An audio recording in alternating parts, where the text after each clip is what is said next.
Okay, Chair. I have my devices rolling, and the floor is yours. Perfect, Anthony. Thank you. Welcome, everybody, to the regularly scheduled meeting of the City of Morro Bay Planning Commission. Today is Tuesday, March 16th. It is 6 p.m. We are holding this meeting via teleconference in accordance with COVID-19 protocols. We will not be making a physical location available for members of the public, but there are ways to engage in public comment. Please look at the agenda on the city's website. There are some telephone numbers you can call to have your voice heard. You can also join the meeting using the webinar feature, and we can do the Zoom thing. So please make yourself heard if you choose. With that, we'll establish a quorum and call the meeting to order. And I guess we'll start with a moment of silence. Okay.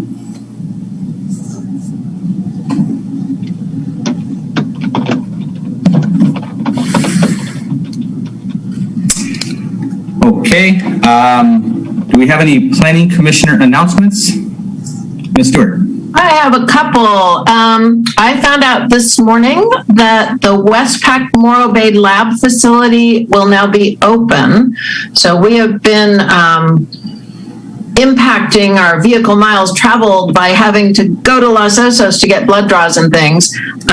So they wanted me to let people know that the Morro Bay Lab is now open by appointment only. So you would have to go online or make a phone call and schedule an appointment, but that's good for doing that sort of thing in town.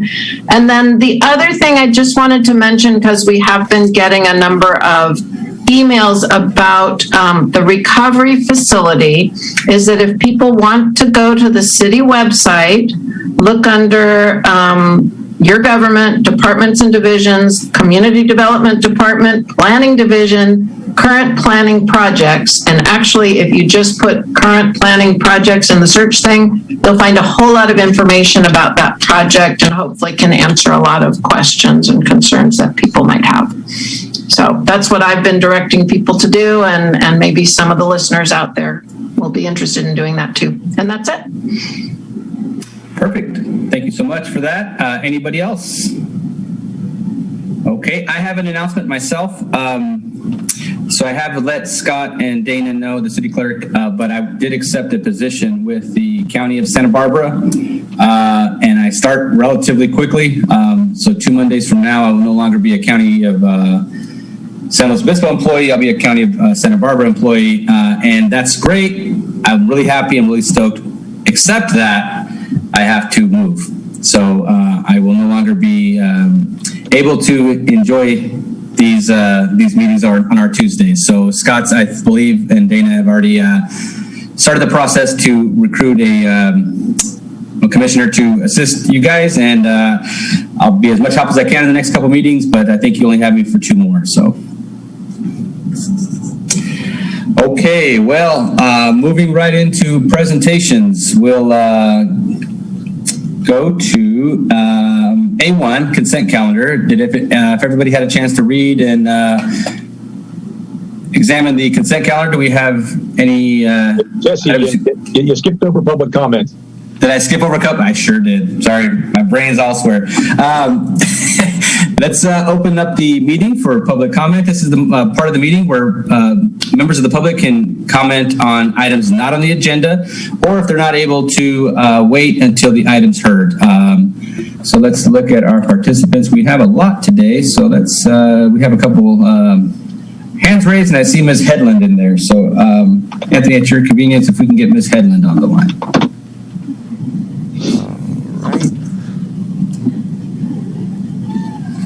Okay, Kristen. You are unmuted. There. Can you hear me? Yes, ma'am. Yes. Okay. Good evening, planning commissioners and staff. Kristen Headland, 31-year resident in North Morro Bay. I submitted my information regarding the incorrect land use designation for 3300 Panorama in North Morro Bay. Panorama Drive is a 10-acre parcel of a former Estero Bay Defense Fuel Supply Point. The neighbors and I became involved with this 10-acre parcel when the property owner took steps to remove the jet fuel storage tanks. The property owner is working with the State of California Environmental Protection Agency to complete the process for future residential development. A state law states that density after 2018 cannot be changed. The panorama density was set before that date at a lower density.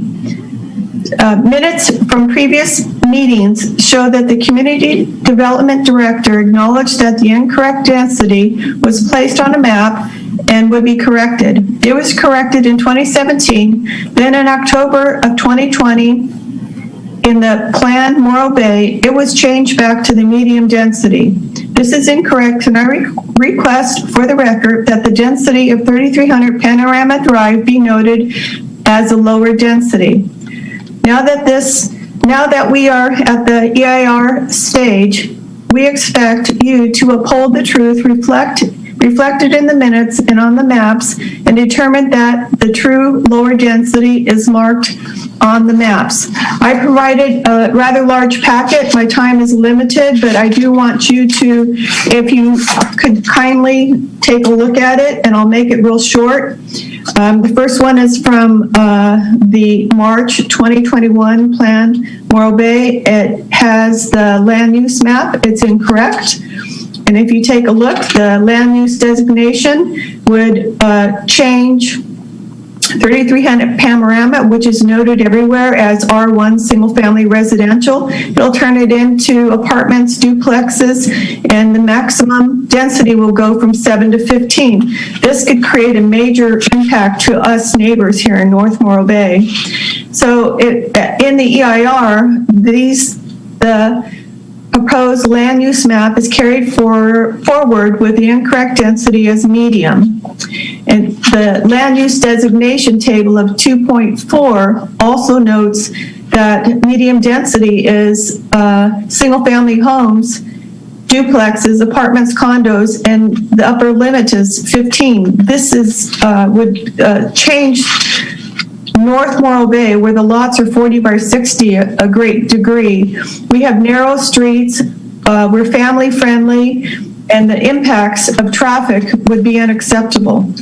So the next page is a map of the Morro Bay zoning. And if you look where I have typed in 3300 Panorama Drive is zoned R1 PD single family residential. So this R1 came from the city zoning map.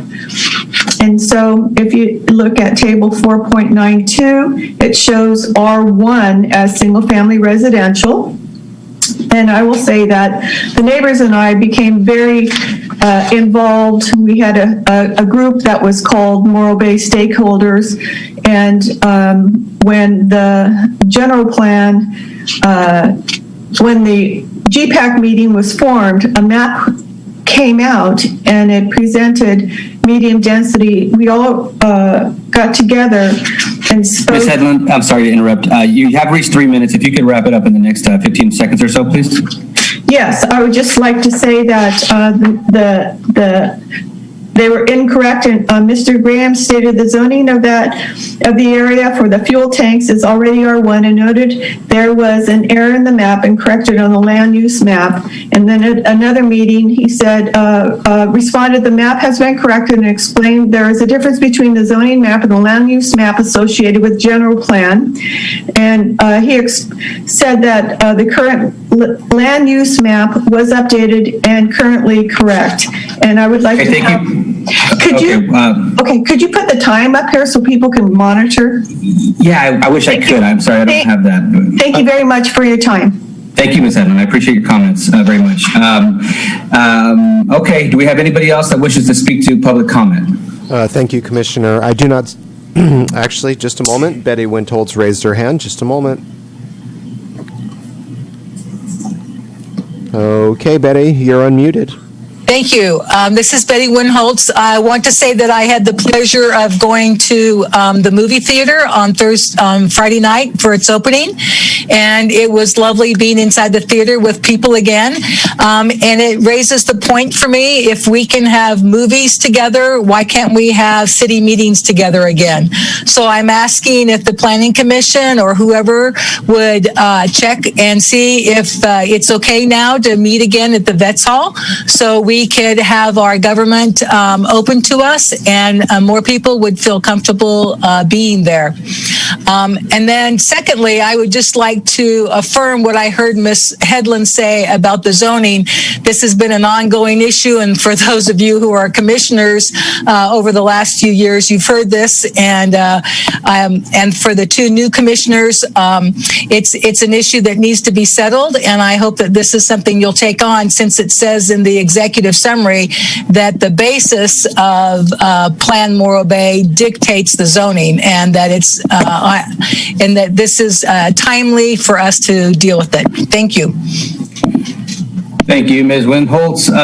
Okay, we won't get in the weeds too much, but I think we have discussed that zoning issue out there before, and if anybody has any questions, please get a hold of Scott during normal business hours, or we can agendize it for future discussion. So you want to add anything, Scott, or just... we can talk about it as part of the item when it comes up for Plan Morro Bay. We can speak a little. I'm happy to go into that a little bit in the beginning, just to kind of give you an overview of why it's the way that it is and why there's confusion, and some of the more recent steps I've taken to determine what the land use is.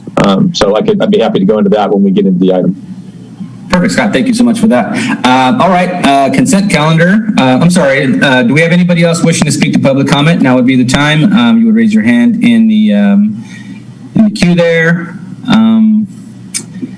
Going once, going twice. Seeing none, we'll move on and bring it back. We'll close public comment and bring it back to the commission and move on to item A, the consent calendar. Does anybody wish to pull any items from the consent calendar? Seeing none, do we have a motion? We would need to open it. Did you open it up for public comment? My sound just cut out on the item on consent. Oh, I'm sorry. No, let's open public comment on the consent calendar item. I don't know if we've ever done that before. We'll do it this time. Do we have any public comment on the consent calendar? I do not see any raised hands in the queue.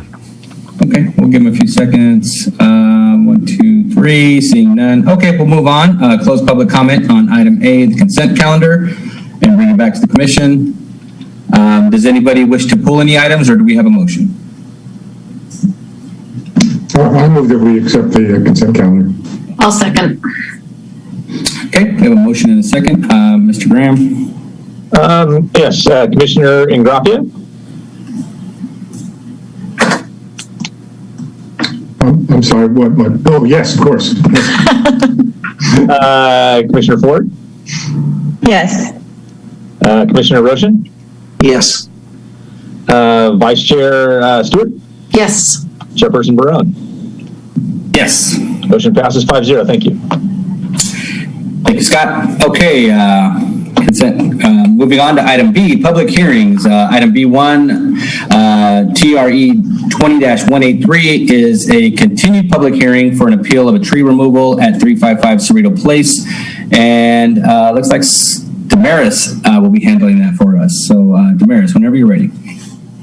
Hi, thank you. Yes, I'm going to share my screen. Damaris Hanson, for those who don't know me, I work in Public Works and Environmental Programs Manager. Let's see, I'll hold this up here.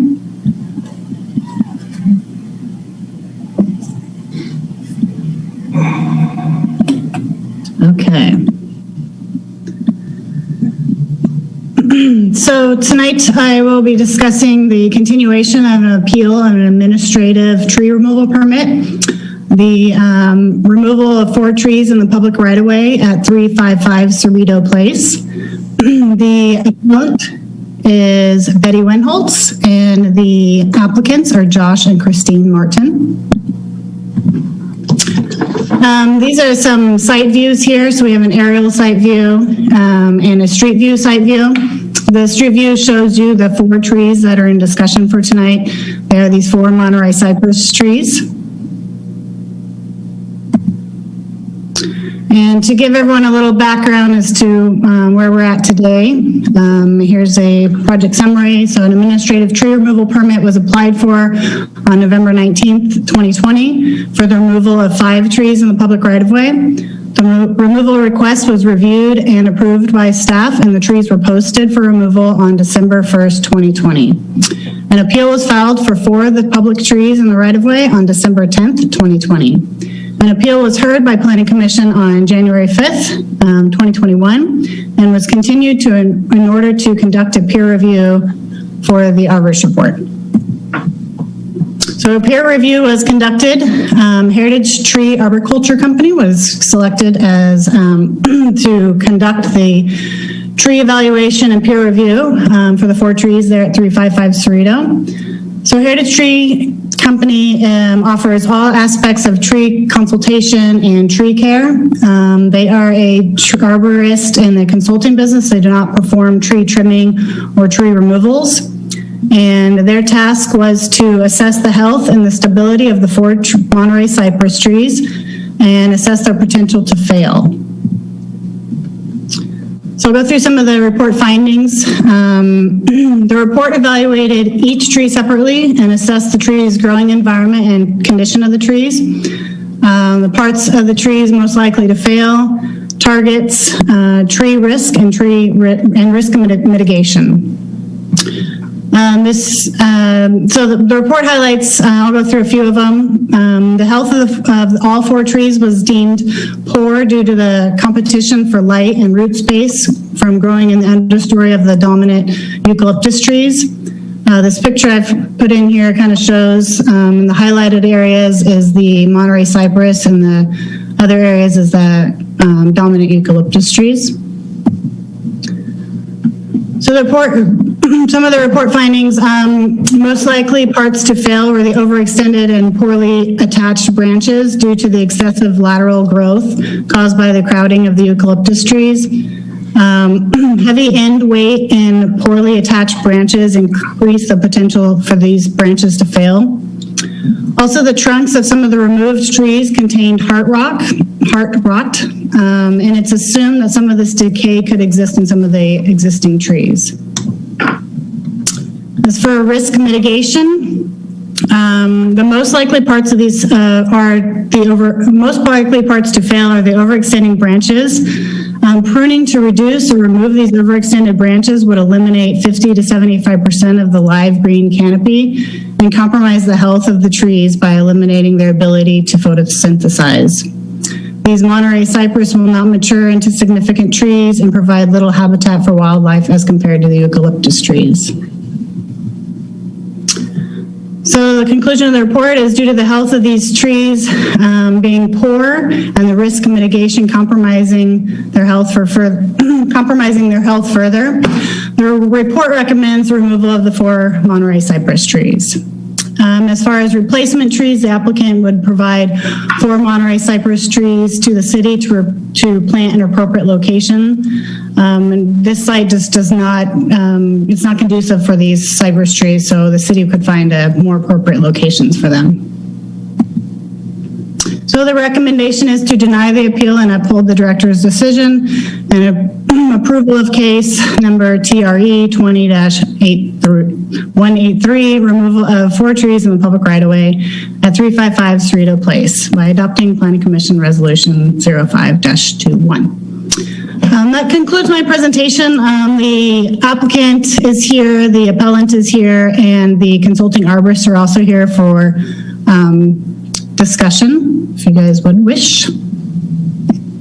Perfect, Damaris. Thank you. Let's start with questions for staff from the commission, if we could, since we have you. Do we have any questions for Ms. Hanson? Okay. Seeing none, we'll move on and open public comment on this this item. Let me get to that. Would the appellant like to speak first? Well, I guess I don't know I guess it doesn't matter. We'll just go with the appellant first. Ms. Winholtz, would you like to speak to this? Her hand is raised. I would assume she does. And I've just unmuted Betty Windholtz. Thank you, sir. Thank you. Yes, I would. The point I want to stress is please read between the lines when you reference the arborist report. In particular, I want to address the two likely hazards, branch failure and trunk failure. I appreciate that Mr. Thurman evaluated each tree individually. His table describes all 4 trees' branches as alive and green. If you have seen the trees in person or only through pictures, it is obvious that the leaves are very green. I assume maybe you would ask him if this evaluation of moderate risk is based on the trees not being trimmed, so the weight at the end of the branches has not been reduced before he made his rating. He states he would not trim them because they would not have enough green left to survive. But if they were trimmed, I believe it's worth the chance to make that 75% left or 50% left, that they could survive, trimmed, regularly every 12 months, and that this pruning would then bring the branch failure down to maybe a low risk. Mr. Thurman states that all 4 trunks passed the rubber hammer test. None gave off a hollow sound. The heart rot is not a major concern because they have a solid sound. He rated them low risk in this category. There is some leaning. Leaning can be braced. From his first table, you can see that 3 of the 4 trees are shorter than their targets should that unlikely occurrence happen. Since it is more likely that the branches than the trunks will fail, the distance to the targets is even more remote. I hope we don't think that all trees have to be symmetrical, perfect looking, and live for 100 years. Humans don't look perfect, symmetrical, and live for 100 years. Why should we expect trees to? Nor do they all have to reach a certain height. I agree the trees are suppressed or have to grow around the eucalyptus. Visualize the Monterey cypress you have seen on coastal bluffs that are suppressed by the winds. No one suggests that they be cut down. In fact, they become the center of vacation photos. The word poor is used in the first table and only again in the conclusion. It's difficult for me to reconcile the word poor with what I see. An alive green tree with a healthy trunk that can be accommodated with pruning and perhaps bracing. These are not hazards. These are public trees who need a little accommodation. Let the public continue to enjoy them. They add to the fullness of the treescape on Cerrito. I'll close with a story on my street. On the corner of Shasta and Acacia, there were 2 very mature Monterey cypress trees when I moved in. Probably 15 years ago, one of them was removed, probably for cracking. The 85-year-old woman who lived there was upset with the loss. She got an immediate replacement, another Monterey a few feet away. She was not afraid of the trees, even with all the wind we experienced, and even though they were within 15 feet of her house. With annual trimming, rarely a branch has fallen. Perhaps if it's about the city not wanting or not having the money to care for street trees, I will raise the money for the annual care of these 4 trees. I would love to see the city spend more money on maintenance than removal, whether it is city money or private money. Thank you. Thank you for your comments, Ms. Windholtz. Would anybody else like to speak to this item? Mr. Green, I see your hand in the raised in the queue. All right, Mr. Green, you are unmuted. Yeah, absolutely. I want to support the appellant Betty Windholtz as really, in 5 years of me paying attention to public trees, she seems to be the single defender of public trees in this town. And these issues that come up are important whether or not we're talking about this particular cluster of trees. So while I generally would encourage Planning Commission to think yes instead of no, when it comes to public trees, that's not the case. Thank you. Thank you, Mr. Green, for your comments. Would anybody else like to speak? Mr. Martin.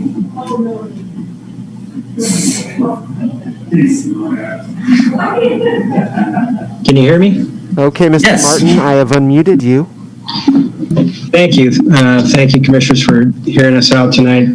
I just want to say 2 things real quick. Do we have the ability to look at a picture as well?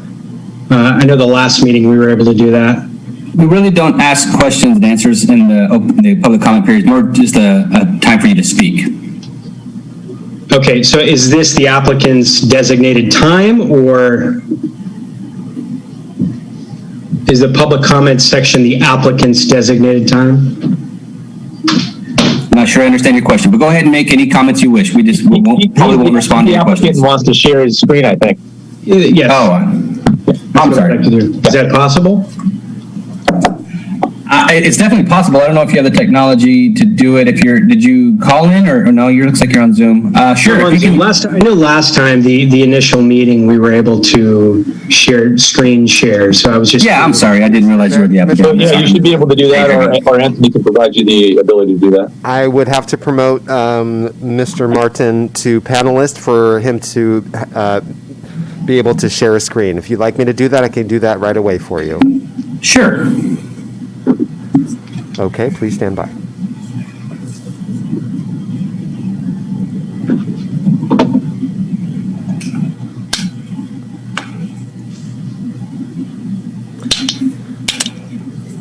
Okay, Mr. Martin, you are now a panelist, and you should be able to share your screen, please. Are you able to see this picture I have of the trees here? We are not yet. You are not, okay. So I believe first, Mr. Martin, you have to turn on your video. Start video.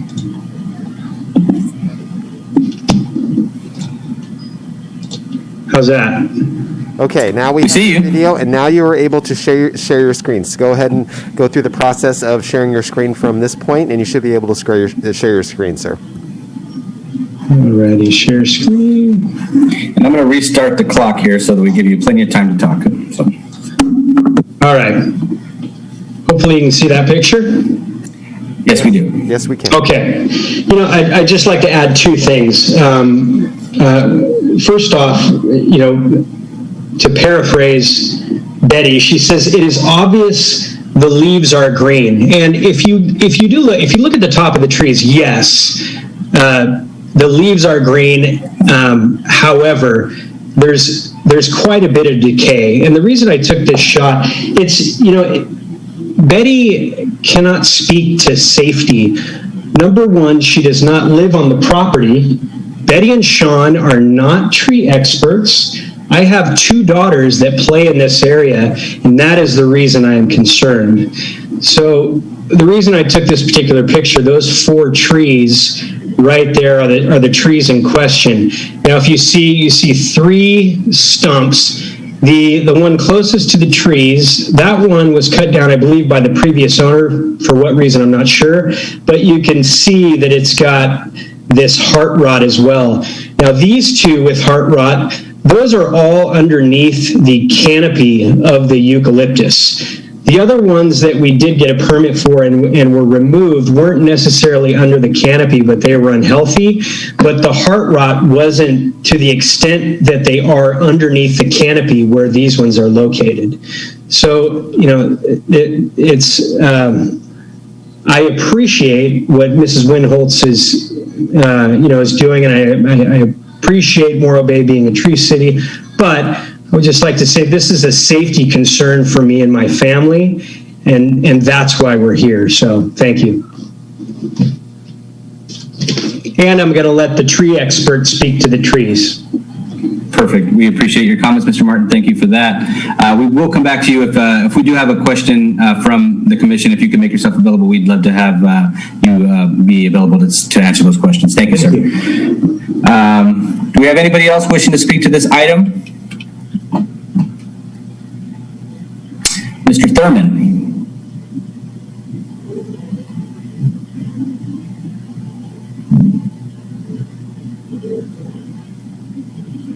All right. Mr. Thurman, I have unmuted you.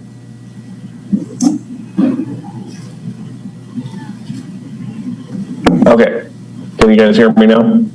We hear you. Sorry about that. Like I was saying, or you didn't hear me, but nevertheless, I am the consulting arborist with Heritage Tree, and if you would like to hear my comments now, I'll go ahead. Otherwise, I'll wait for other public comments. It's up to you, sir. If you want to make your comments, or if you want to wait for questions, however you want to proceed. Well, I'm definitely available for questions, and I'll just make a couple of comments just to address Ms. Winholtz's comments. She was saying that, for one, that the trees could be braced, which is not accurate. I said that, there are potentials for mitigation, but those aren't the mitigations that I recommended. Pruning was the main recommendation that I made, and in regard to pruning, if we do prune these trees to make them safer, to reduce the overextended branches and to remove any branches that are loosely or poorly attached due to the acute angles, then we're really reducing the canopy by up to, between 50 and 75%. So we've already taken a greatly reduced canopy, and then to make the trees safer for branch drop, then we've reduced it even more. So then we basically have a stem with very little green on it, and that does really affect the health of the trees. They're not going to be able to make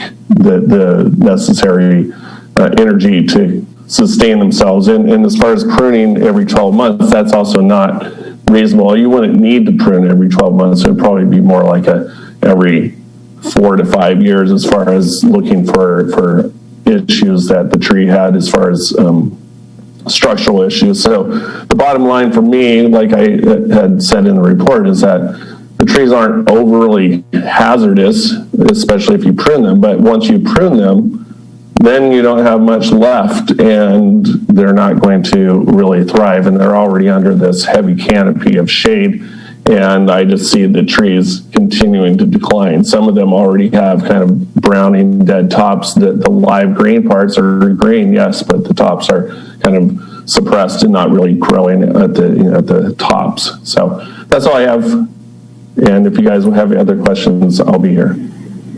Thank you, Mr. Thurman. That would be appreciated if you could stand by and see if any members of the commission have any questions for you. We appreciate that. Anybody else wishing to speak to this item? Please raise your hand and we will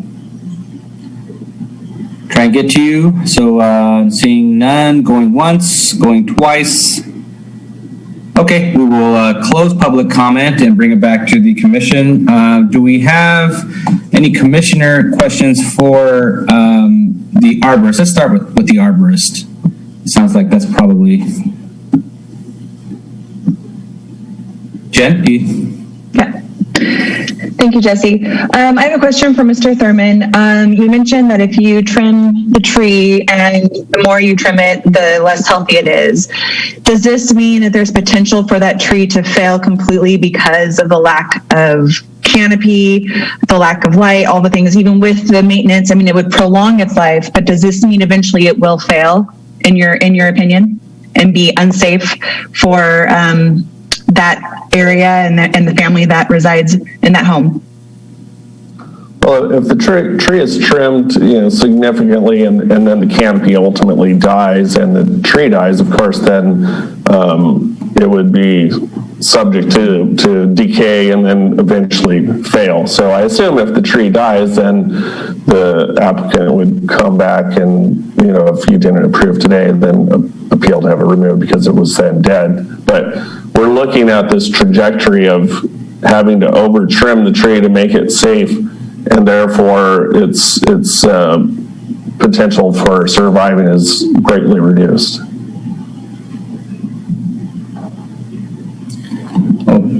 Go ahead, I'm sorry. Jen, did you have any more questions?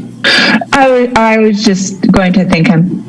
Oh, first, I'm sorry. All right, thank you. Anybody else have any questions for the arborist? And good point to interject this, and I don't know if it was explained exactly, but for Bill and Jen who weren't here during the last hearing, there was another arborist report that we had, and there was a little bit of a I don't want to say confusion, that's the wrong word, concern over who was paying for the arborist report, and we came back and continued because we wanted the city to either, I think, I'm not sure how it worked out, Scott, correct me if I'm wrong here, I believe the applicant's paying for the arborist through the city, and the city is actually administering, choosing who the arborist is using. So we're choosing which arborist we're using, so that it's not like a pay-for-play kind of thing. And that was, I think, the question last time. So it seems like Mr. Thurman is a completely independent third party in this, and I think that was the intent. So I'm just kind of throwing that in there so you guys have more of a complete picture of why we continued and why we're doing this again today. So without any further ado, I'll bring it back to the commission. Is there any more questions for Mr. Thurman or the applicant, or maybe even Ms. Winholtz?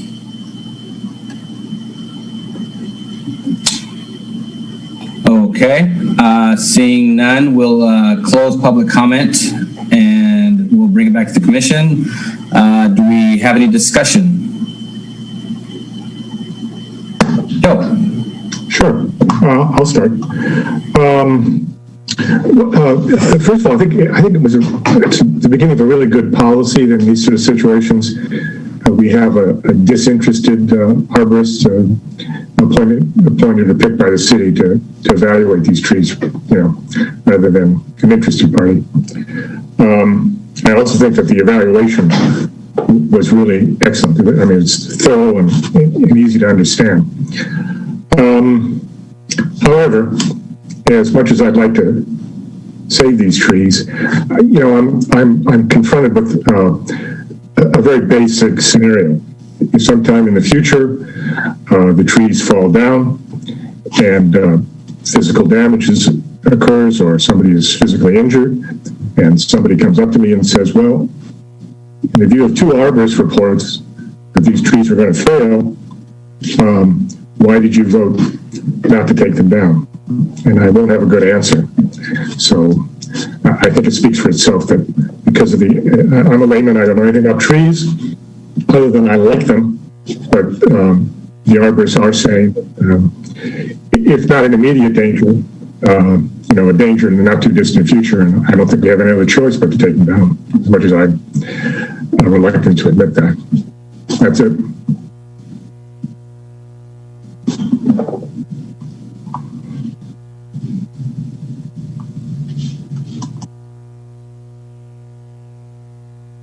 Been unmuted. Sorry, does anybody else wish to speak to this? Bill? So this is, in my experience, one of those rare occasions where the applicant has done everything we've asked. Staff has done a great job reporting this, and I want to applaud the appellant. I think the fact that Betty has spoken on this issue and tried so hard, I think all three were doing the right things.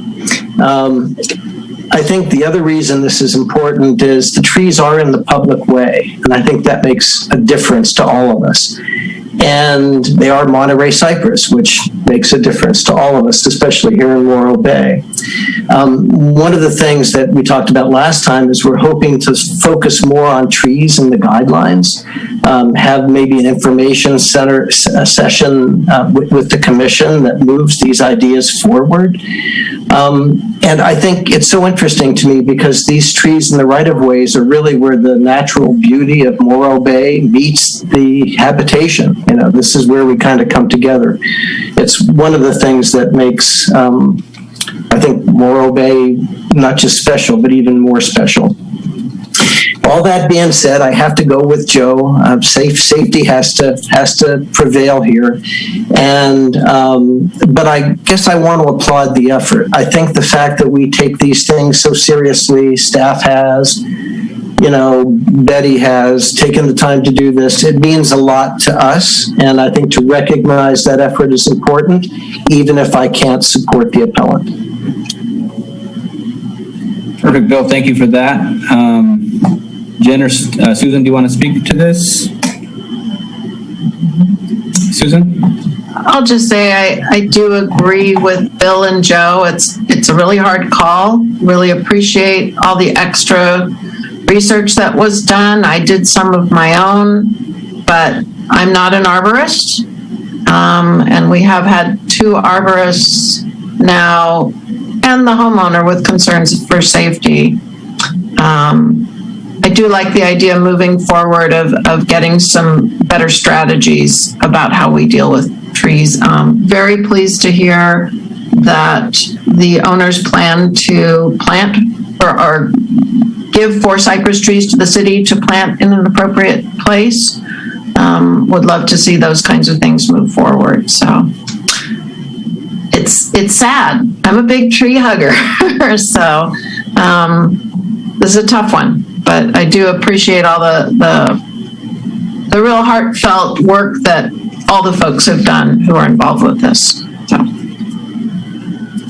Perfect. Thank you.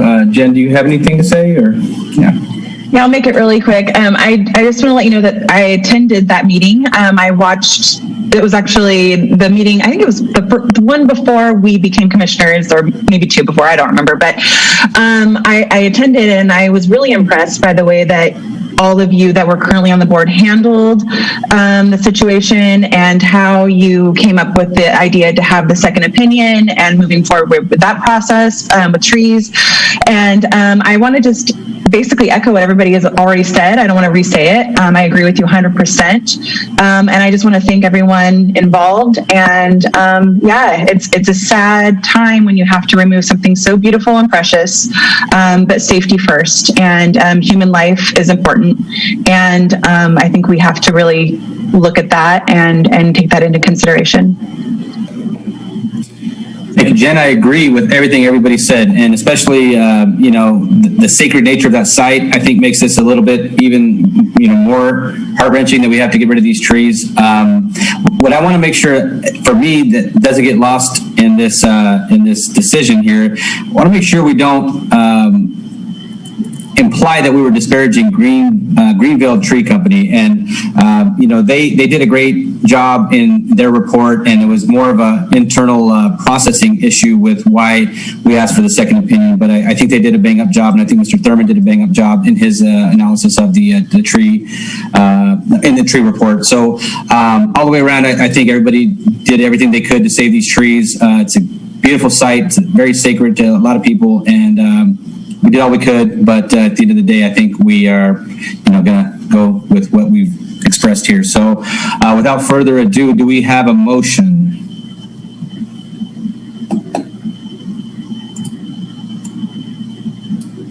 So just for the record, we would be moving to deny the appeal and uphold the director's decision.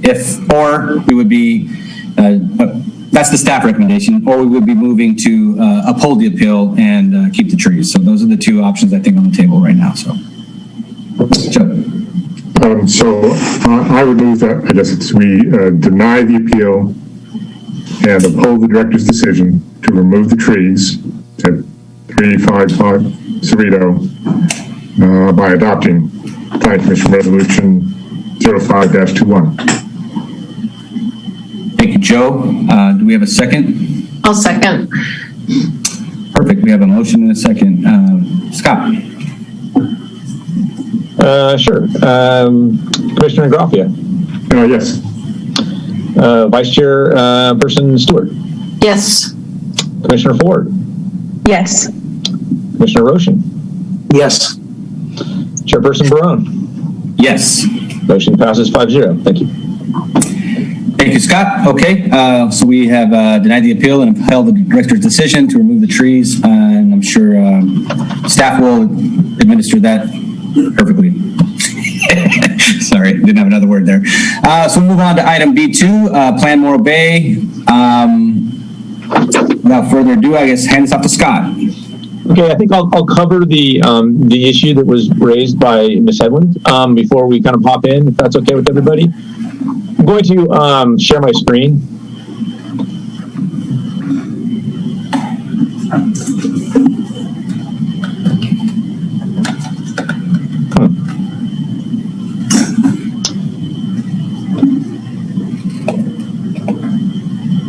Okay, can you see my screen? Can you see the map? I do. And Scott, before we go too much further, let me know when you think we should do public comment on this item. I don't know if we should get too far into the weeds or wherever you think we should pop it in. So okay, well, I just thought I'd give the explanation when I looked a minute ago when Miss Hedlund was still in the queue, so maybe she'll want to hop in after I speak. So the map that you see on the screen here, and if you can see my pointer, that's the property in question, the 3300 Panorama property. And it corresponds, this is the current land use map in the current general plan, okay? And that pattern corresponds with the medium density land use designation, which is the 7 to 15 units per acre. I'm going to switch off of this map and go to zoning. And the zoning of that property is R1, which is consistent with the moderate zoning classification, which is 4 to 7 units per acre. So the zoning and the current zoning approved and current land use map approved are different from one another. The general plan takes precedence over the zoning, and even by state law with the recent changes to it, we're obligated to maintain that existing medium density requirement, which is the same density as exists in that surrounding neighborhood. So here's the Panorama lot, and then all the other area around it is also that same density. Now, that being said, I was cleaning out a filing cabinet in my office about, I don't know, a little over a month ago, maybe a little longer than that. And I found where the city submitted a general plan amendment and zoning amendment for this property to Coastal Commission back in 1995. And it's with a lot of other amendments that we were making. And inside of that package of material was not only the city's process and the meetings that we had and our recommendations for this. Again, it was a kind of a thick packet of changes we sent off to Coastal. There was also a copy of the staff report that was prepared by Steve Guinea, then a coastal planner. And the recommendation was for approval of the change. And the change was to take this back to moderate density, which is R1 density, if you want to equate it to zoning. The issue is I don't have any documentation as to what Coastal's action was. I reached out to the Coastal staff and requested that they look in their archives to see what the decision was on those changes. And while they found the same staff report that I had a copy of, they have not yet responded to me with what Coastal's action was on that. That package of information, and the many changes that were in it, there were some that were proposed for approval and some that were proposed for denial. And so it's unclear. I don't have any records as it relates to what was sent back to us.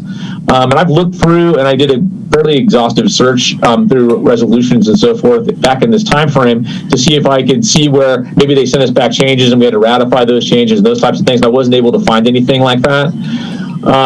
So I'm waiting for Coastal to respond back. They had said they were going to respond back this week, but I haven't heard back from them. And I actually sent Colin Bowser, our local Coastal Commission analyst, a request earlier today asking as a follow-up whether they found anything on that. So I would say that this item is to be determined. If we get it back that change actually took place, then it would just mean that the map that's sitting in front of you here was never updated correctly. And it seems like that could be the case given that, the zoning map that I showed you actually shows it as R1, which is consistent with the change that was proposed. Because prior to this time frame, the land use was industrial. So I guess all I would say about this is at some point we'll get a response back from Coastal, and that change could take place now or could take place even after we send the package off to Coastal for certification. That being said, I am going to stop sharing my screen here.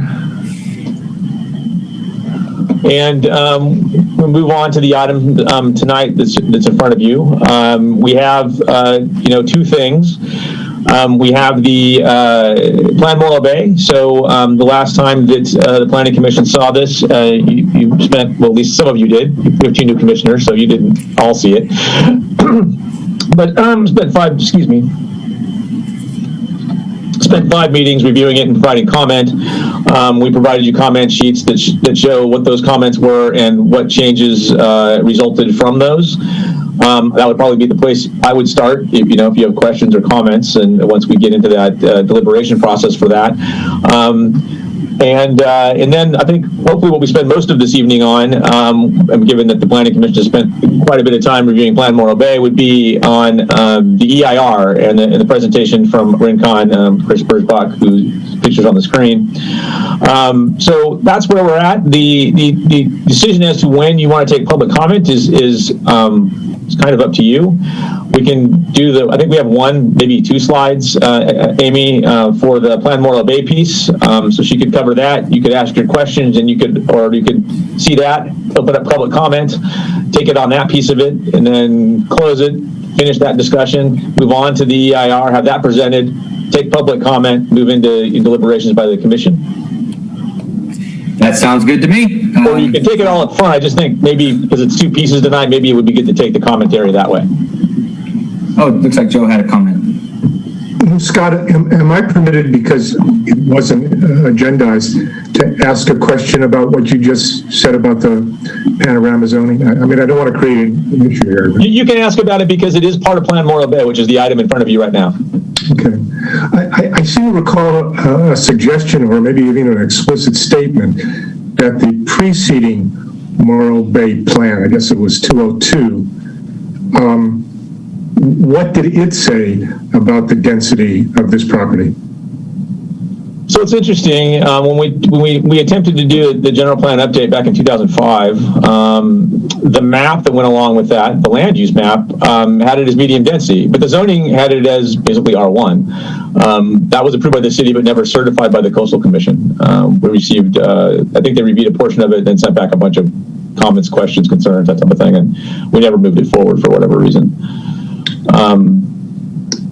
Okay, so I mean, so for 20 years at least, this inconsistency has existed between the zoning and the density designation in the plan. Yeah, the maps that I showed you are from 1997. So after the 1995, theoretically, after Coastal made a decision on that package of amendments we sent to them, the maps ended up looking like they did when I showed them to you. So it's weird that they're that way. I don't exactly know why. That's not the package that we sent to them. They made them both consistent, meaning zoning and land use. So I'm not really sure what happened, which is why I'm hoping Coastal, has the records and can, provide some illumination with regard to that, because otherwise we have to use what we have, and this is the documents that we have that are in place now, and we'll continue down the road with the medium density, and that's why you see zoning that matches it, because it's required to. You have to have them consistent with one another. And I said, was there a Morro Bay plan for 1982, 20 years before that? The previous land use category for it prior to 1995 was an industrial classification, because it was, jet fuel tanks. Okay. It was being used. So, and we moved it away from that to a residential designation because we didn't want that use to continue in that location. Mm-hmm. Are we good? I think so.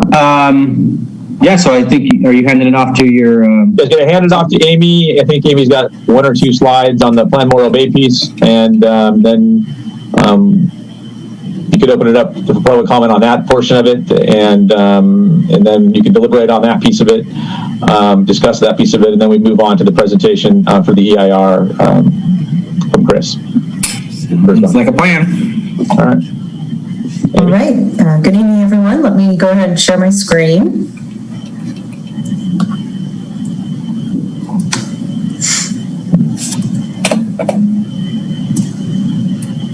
Okay, can you see the presentation? Yes. Yes, we can. Great.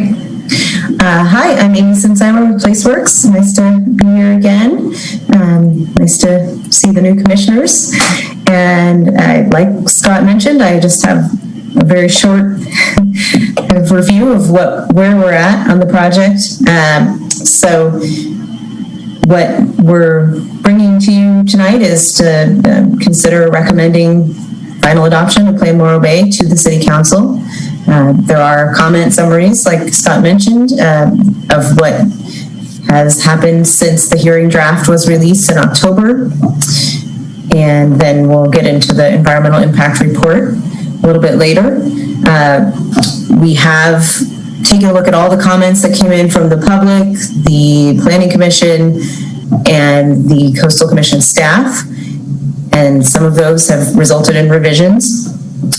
So we're looking to you tonight for any clarification or additional questions. And hopefully we'll be able to send this over to the council. So short and sweet, I'm here to discuss as needed.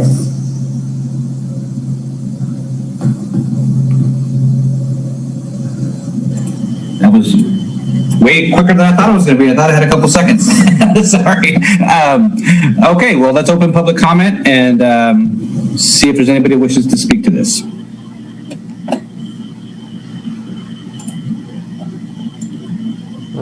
Chair, I do not see any raised hands. Actually, Sean Green just raised his hand. Please stand by.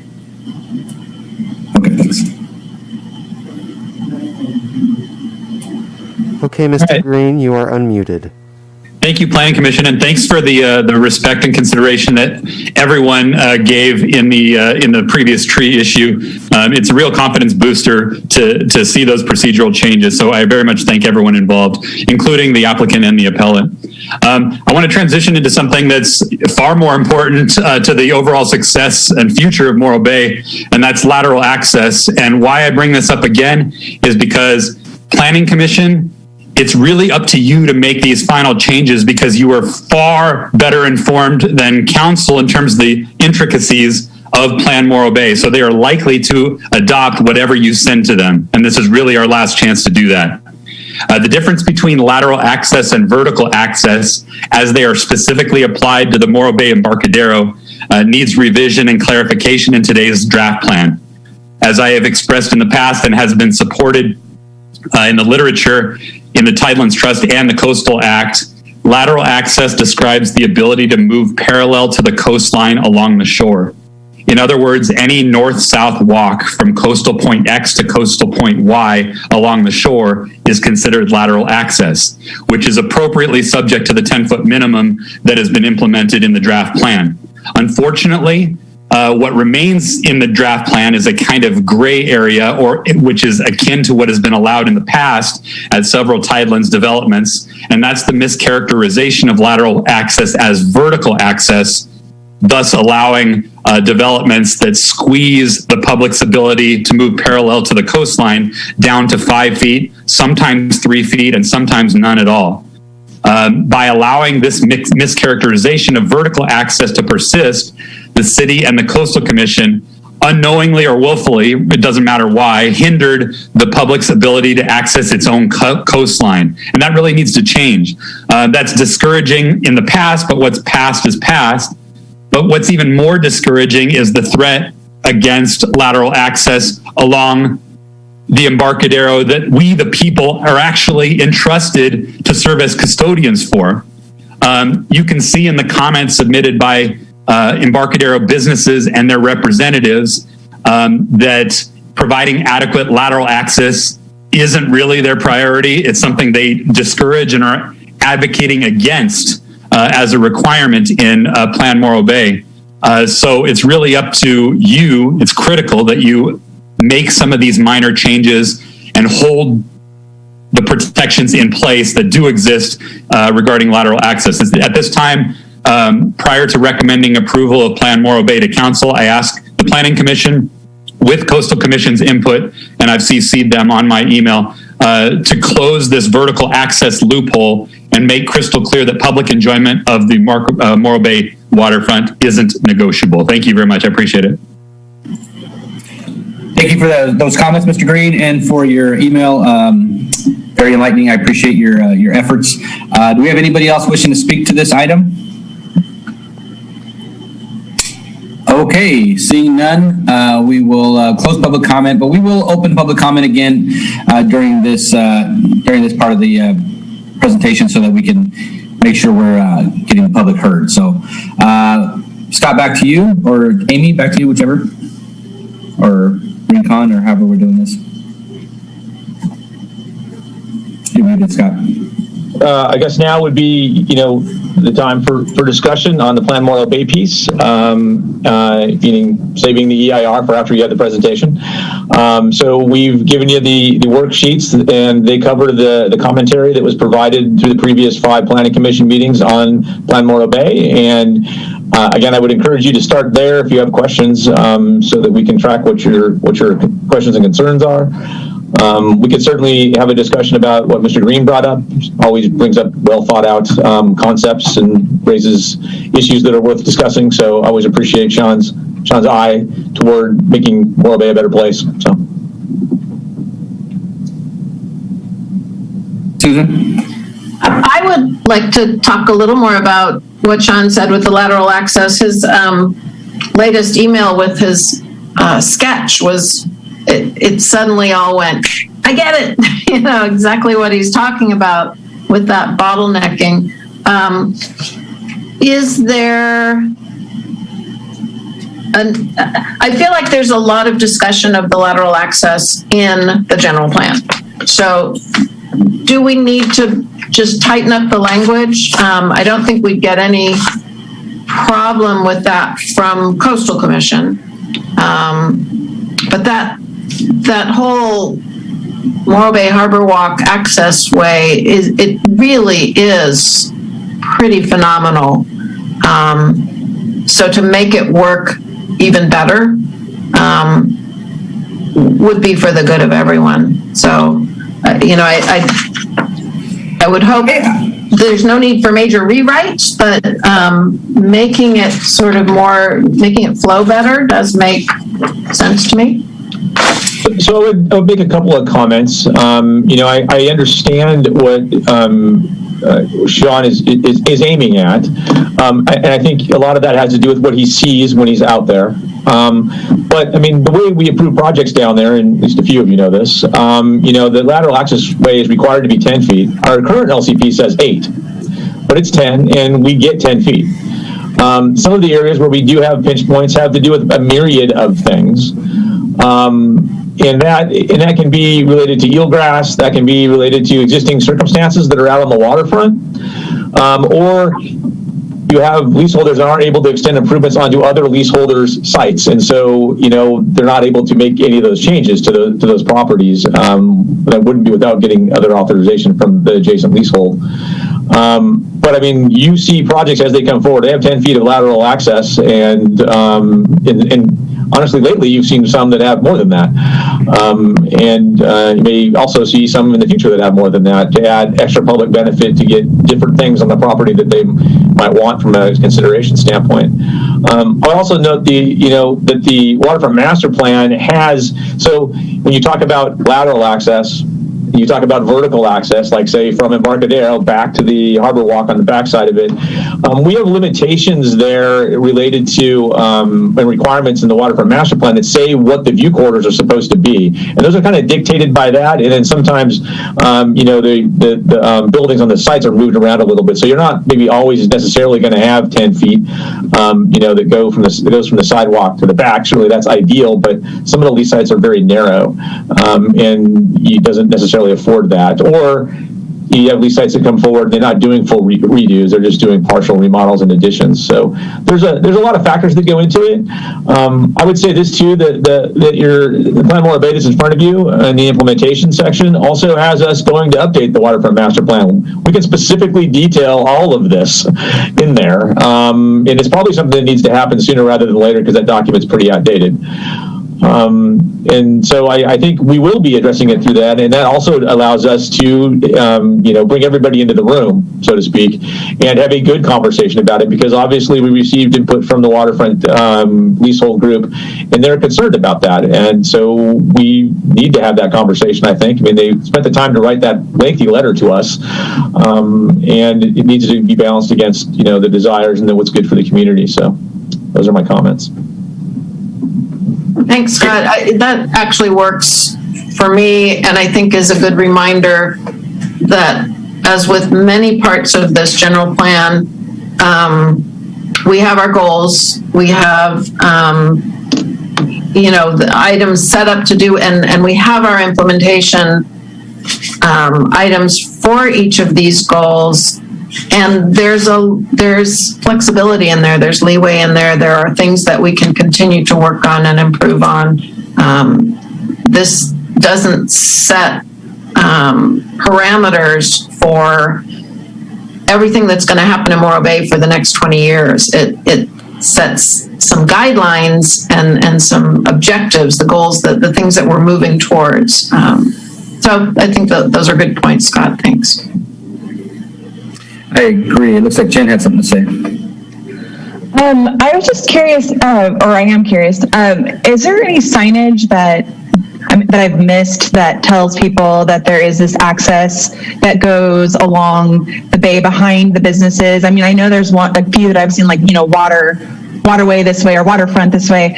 But I'll just tell you, as a citizen who moved here in 2011, it was years later that we moved here that we'd even noticed that there was this like almost continuous walk along that area. We didn't know until we were watching fireworks one night, and we were like, whoa, this connects to this one and this, and it just keeps going. This is so rad. And so I think, I read the plan, and many times it mentions, the Embarcadero, making it more pedestrian friendly and things like that. And I'm thinking if we could direct some of that pedestrian traffic to these other walkways, we would have less traffic before we can actually widen sidewalks and so forth. So anyway, I just wanted to throw that in as an observation or as a lack of observation that I had as a citizen here of Morro Bay, telling on myself. Well, all of the lease sites, that have been, developed in the recent time, within the last 15, 20 years anyway, have public access signage on them. I mean, they've changed a little bit over time, but they're the required signage that the Coastal Commission requires to be posted on the sites. I think the older ones you might see are brown, and then they changed to blue, and I think they're blue now. Different. Some of them look different than others because they've changed and evolved over time a bit, but all of our lease sites that, have been, developed recently do have those signs back there. I guess, though, Commissioner Ford, we don't have, signage that's pointing, at the Embarcadero to these, say, vertical access ways that says, public access back here. I think we don't have as many of those as we might otherwise have. That's more of a, as these things redevelop, we look at, options for that. Could I just add that we do have an implementation action calling for that. It's implementation action LU20 to name and brand the entire lateral access way and wayfinding signage. So some of the things in the memo that supports these policies get into more detail, like actually having kiosks or, much more prominent features. Thank you, Amy. Bill? I guess I'd like to kind of focus us a little bit on tonight's effort, which is an important issue. I like Scott's suggestion that we should be in a room together, make sure this is clear, move it forward. It seems our charge tonight is to really vote on the plan. And I worry taking on too many individual issues. We could do it forever, I know. So I guess I would encourage us to consider the big picture tonight. Thank you. Appreciate that. And Joe, do you have anything to add? Well, I had, that's good advice. It is. But I had one, actually it was a question for Amy. I didn't actually go back and read the provision, but I seem to recall with respect to the lateral access and the properties that still need to be improved and the access widened. I think there's an implementation that there will be like an Embarcadero wide study so that the most efficient way to gauge the heights of the various laterals will be worked out. Am I correct in that? Because there was a suggestion that that would be a really time-consuming and expensive proposition. Is that what's in the plan currently? need to look for where that is. I know we discussed that quite a bit in terms of the, change in elevation and so forth during the last round of planning commission meetings. So I don't know where that ended up off the top of my head. I can look right now unless Scott or Cindy, you know where that lives. I know, like you said, Amy, we've talked about it quite a bit. I would note that, the plan does identify areas where we don't have the connection. And I would note that the good thing is within the next 5 years, we're going to close most of those gaps, which is pretty exciting, from my standpoint. I do know that we have that information in there. Well, the only reason I'm asking is because I'm still of the opinion that we could do with, something less ambitious. I've always said that we should look at the lateral access between each street, if you will. I call them blocks, but streets, and that would be the appropriate length of study, so that so the last guy on that block isn't stuck with the most difficult way to sort of accompany all the improvements that have come before him. That was my point. That's a good point. And we're actually working, right now as we speak, we have some applications that are going to be forthcoming along the waterfront. We're having those individual leaseholders work with one another to obtain information so those connections can be made. So it's because there's so few of them now, because most of the gaps have been closed, that it's pretty easy to get the folks to talk to one another. So that's actually happening real time right now. And I did look up where that is. It's in Land Use Element Policy 7.1, LU 7.1, which is a very long policy. So it's in Section G, and it was revised since the last draft. It's Section 4, G4. So now it reads, connection to adjacent properties shall be planned for and implemented on a system-wide basis at the time of submittal for CDP/CUP approvals. And I think we got comments from the public, the Planning Commission, and possibly also the Coastal Commission staff on that one. So that was how it ended up in the revisions. Okay, it was that word system, which to me implied the system is the whole length of the or at least the south Embarcadero, and that just struck me as more ambitious than it needed to be, and probably pretty onerous in terms of a budget for the leaseholders or for the city. That was my point. Right. Okay. Yeah, I think it's staff who tracks kind of what's gone on the whole system over time, and then it, my understanding was that the leaseholder would be, responsible for what's happening on their site and adjacent to their site, possibly in terms of connections. But Scott or Cindy can chime in on that too. Yeah, no, I mean that's correct. Okay, I think Bill was onto something, though. I think we probably ought to move on here and try and get to the next item. So, Scott, tell me if you think this plan is, so we'll hear from Rincon about the EIR and then maybe take a break, or take public comment, then take a break, and then come back and address that, if that's amenable to everybody. Okay. All right, Chris, you're up. I'm happy to introduce Chris Burzbach with Rincon. He's the primary lead on our EIR. You haven't seen it yet, so it's exciting that this is being daylighted here today.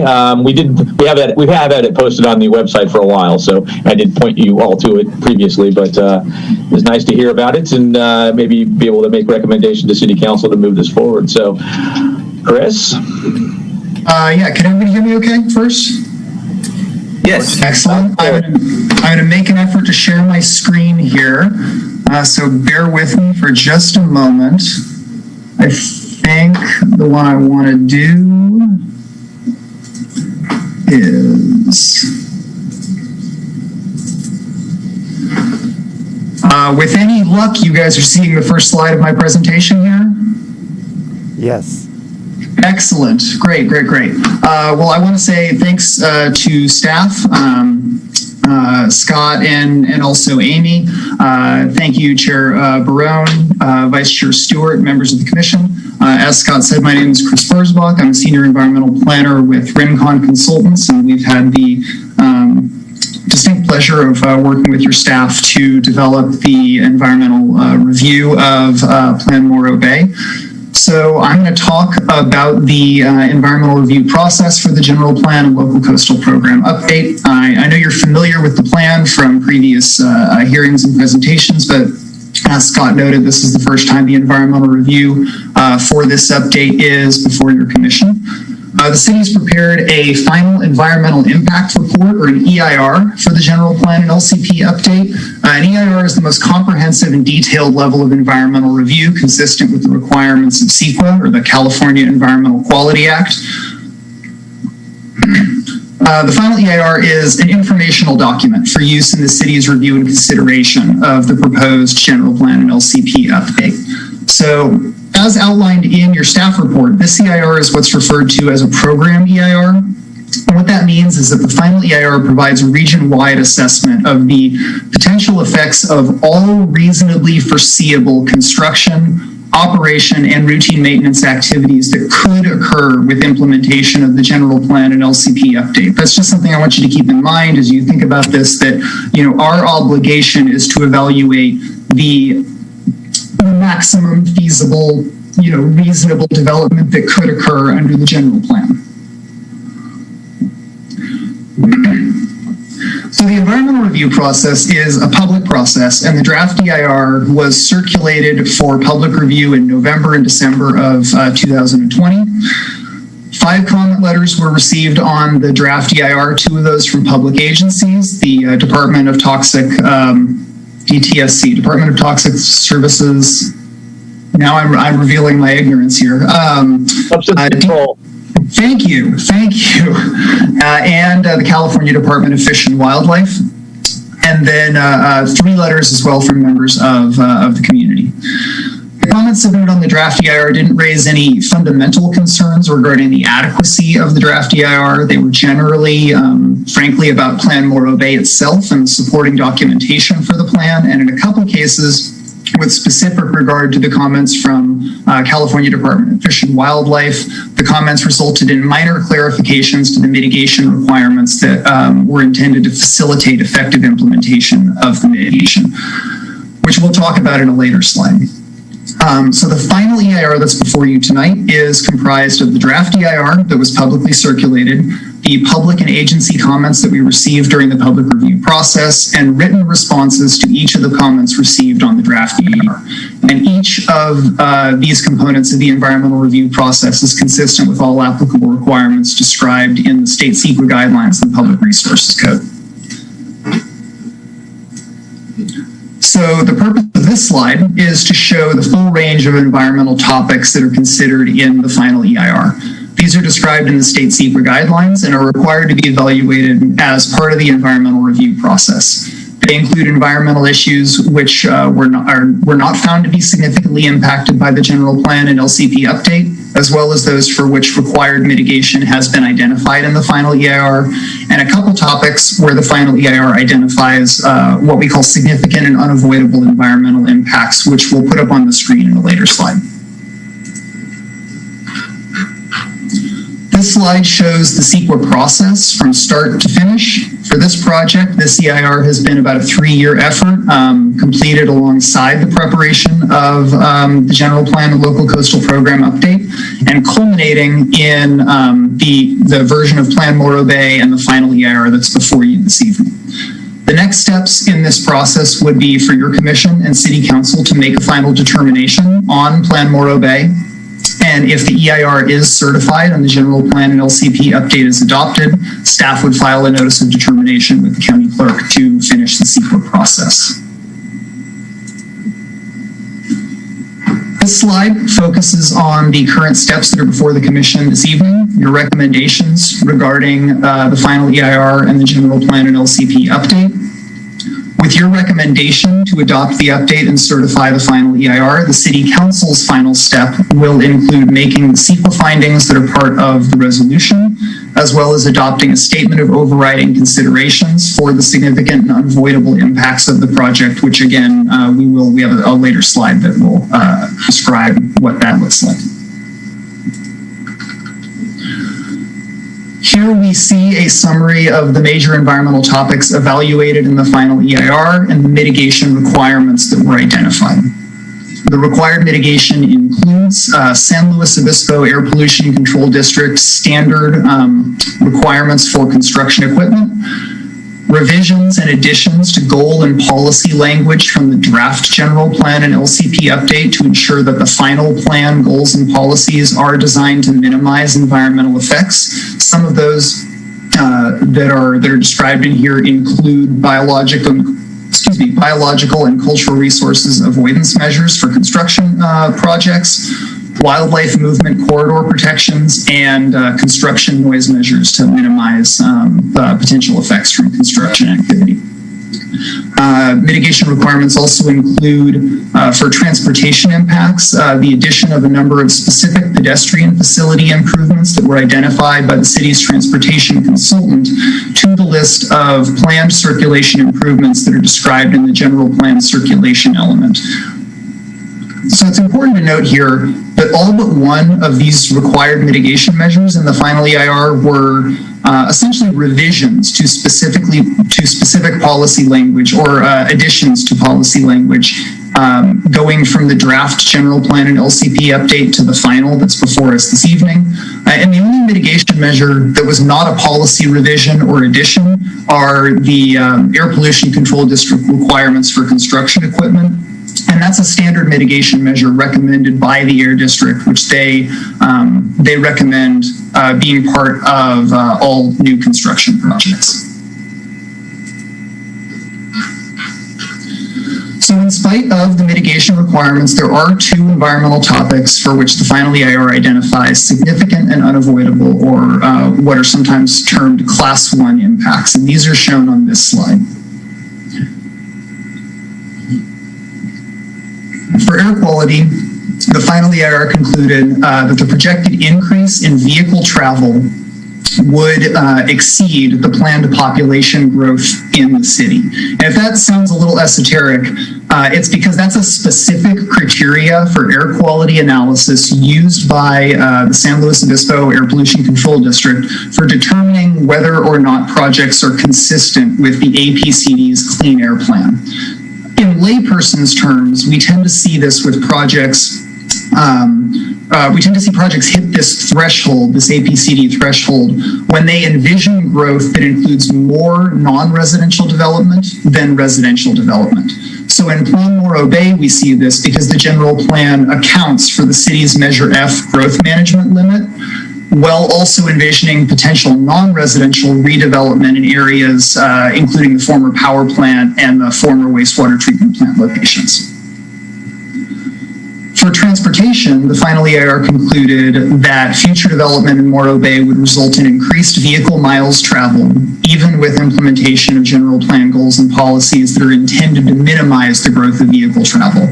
At its core, this impact overlaps with the significant and unavoidable air quality impact. It's the result of the way the transportation analysis accounts for potential non-residential growth that's identified in the general plan and LCP update. The transportation analysis in the EIR is based on a transportation report prepared by Central Coast Transportation Consulting, which was developed alongside the circulation element update in the general plan update. So as indicated on this slide, the final EIR is still required to identify the maximum feasible mitigation for significant and unavoidable impacts. That's a basic requirement of the California Environmental Act. You don't get to not require mitigation because you've called something significant and unavoidable. You still have to identify mitigation if feasible. However, because both these impacts are directly related to the potential increase in regional vehicle travel, neither impact can feasibly be mitigated below the threshold of significance in spite of the general plan's detailed policy framework that seeks to minimize the increase in vehicle travel. So as a result, these air quality and transportation impacts are identified in the final EIR as significant and unavoidable, consistent with the CEQA guidelines and Public Resources Code requirements. And with the exception of these two issue areas, all of the other environmental effects of the project were identified as either less than significant or able to be reduced below the applicable thresholds of significance with required mitigation. So in short, the General Plan and Local Coastal Program Update provides a policy framework that effectively mitigates the majority of environmental effects to a less than significant level.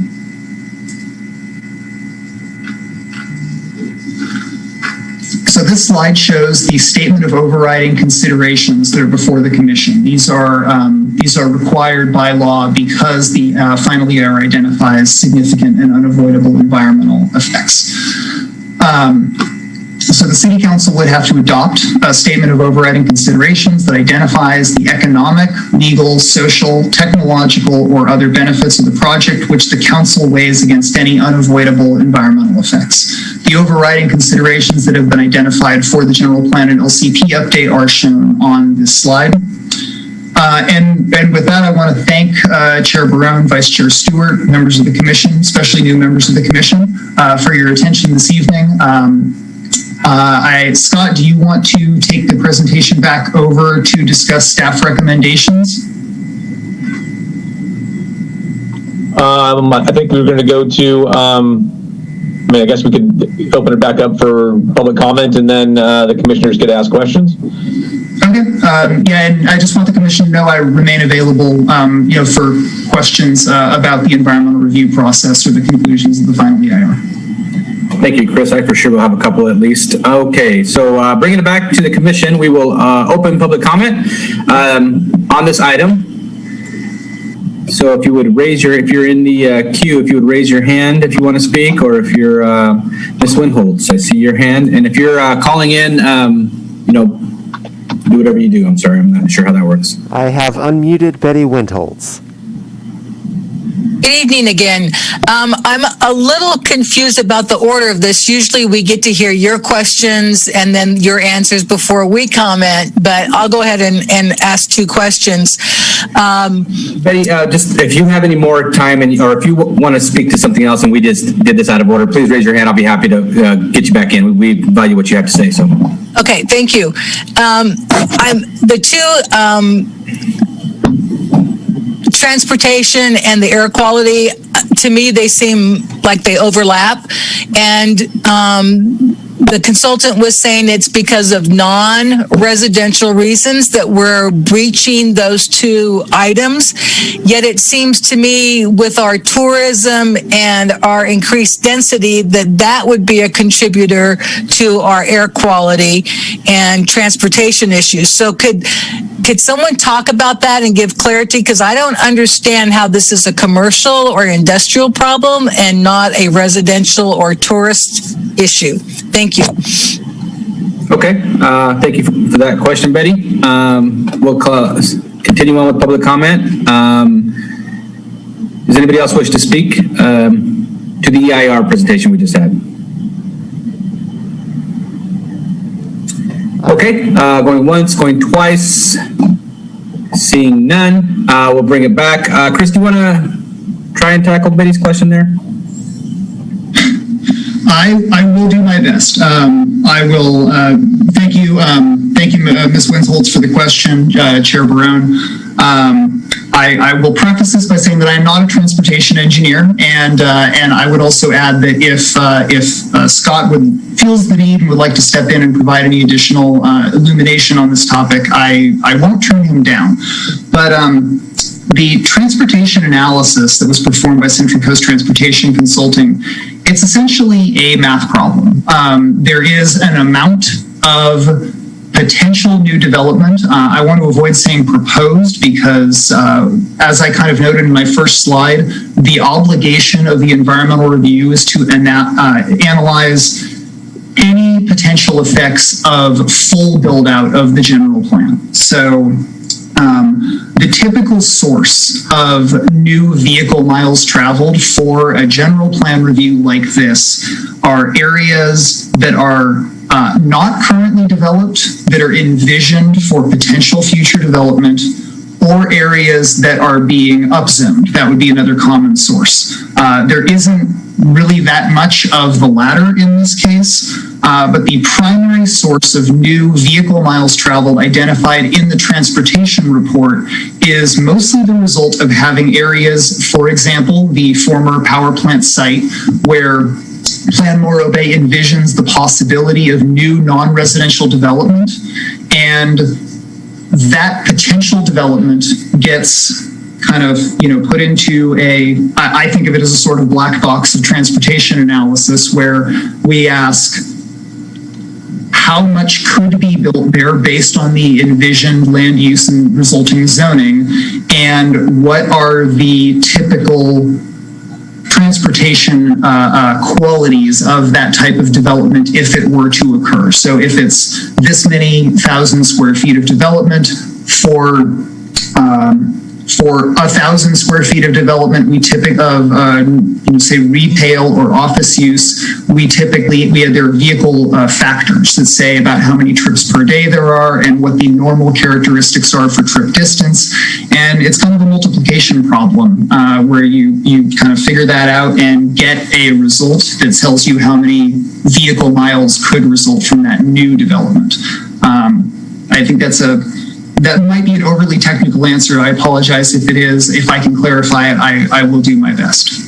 But that's the primary source of the new vehicle miles traveled that are envisioned or determined to be possible under Plan Morro Bay. And Ms. Windholtz is absolutely correct that the two identified impacts, the air quality impact and the transportation impact, are generally speaking the result of those new vehicle miles traveled for slightly different reasons. And in the EIR, we look at them through sort of two different lenses, which is why you see one in the air quality section, one in the transportation section, but they're the result of the same way of looking at this through the lens of transportation. It might also be helpful, to understand what we did through this process. And the real reason and the larger issue is related to land use classifications that we placed on the power plant side. There's roughly 100 acres there that can be developed, and we changed it from industrial use, which doesn't have much traffic generation, and changed almost all of it to visitor serving commercial. So you're talking retail, hotel, motel, and so it evaluates a much higher traffic impact for that. And because it's a large site, that would take on all new development over it, it could generate quite a bit of traffic. And then not only did we do that, we put an overlay on top of it and said, hey, you can have mixed use and residential here. And we said, let's put the residential at the maximum density that we have, which is 15 to 27 units per acre. We also did that 15 to 27 units per acre and applied it to some of the other areas, commercial areas in town, because we wanted to encourage housing. And so you have to analyze, when you decide you want to do those things, you have to analyze what the build out is of that. And it creates a lot of traffic when you put it into a traffic model. We're already going to, assuming the battery project moves forward, it's going to cut 22 acres out of the power plant site, which is just that in and of itself would drastically reduce the amount of traffic impacts we have. But that's a project that's in play right now and came along well after we prepared the Plan Morro Bay and the EIR. So hopefully that project provides some background. I think it does. Okay. At this point, I think we'll take a quick break, unless we have any objections, unless we have any more discussion on this. Bill? Jesse, just real quick, because it's the same topic. Chris, when you did the three alternatives, did that alter the class 1 impacts? Chris, did you hear that? I did hear the question. I was going to pull up that section of the document really quick just to take a quick look at it and make sure that what I say in response to it is accurate. So give me just a moment here. Okay.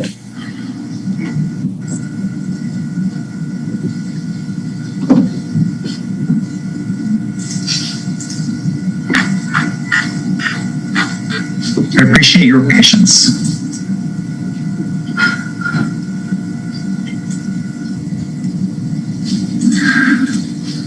Yeah, so, okay, this is consistent with my recollection. Yeah, so the alternatives that we look at did identify, all three of them actually reduced the amount of new vehicle miles traveled that were anticipated. None of them would have reduced that impact to a less than significant level. So they were slightly lower development alternatives, but it's, I mean, if I can be frank, there really wasn't a feasible alternative available that, based on the way we look at these transportation impacts right now, and I could talk for an hour about that, and I won't. I won't force you to listen to me, but there isn't a feasible alternative available that would result in a less than significant transportation impact. Yeah, and I think it's important that the commission understands that, right? Because that's a substantial finding. Jesse, do you think everybody is good on that? I was. I don't know. I don't want to speak for everybody. Do we want to continue talking about this, or do we want to take a quick break and then come back and try to get to the meat and potatoes of this meeting? Okay, well, seeing no objections, but let's take 5 minutes. It is 7:35 by my count. We'll come back at 7:40, if that's okay.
you have questions or any additional questions or comments on the EIR, I would suggest going through that.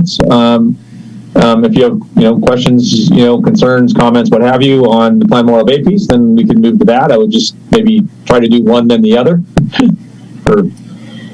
Okay. Well, since we haven't seen the EIR before, I don't envision we're going to do it the same way as we did the general plan and go through each of those 570 pages step by step. That's not my preferred method.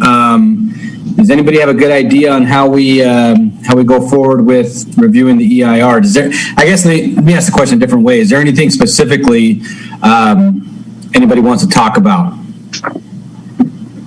in regards to the EIR? Joe?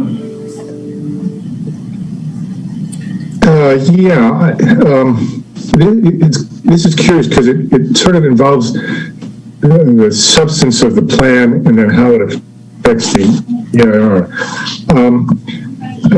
I've always been concerned about global climate change, and I particularly the sea level rise, and I see the battle becoming really acute in the future between people trying to protect their investments on the shore and other people not wanting any kind of armoring of the shore, and specifically the Embarcadero. So in the general plan, I don't see any carve out for the Embarcadero in terms of allowing armoring there.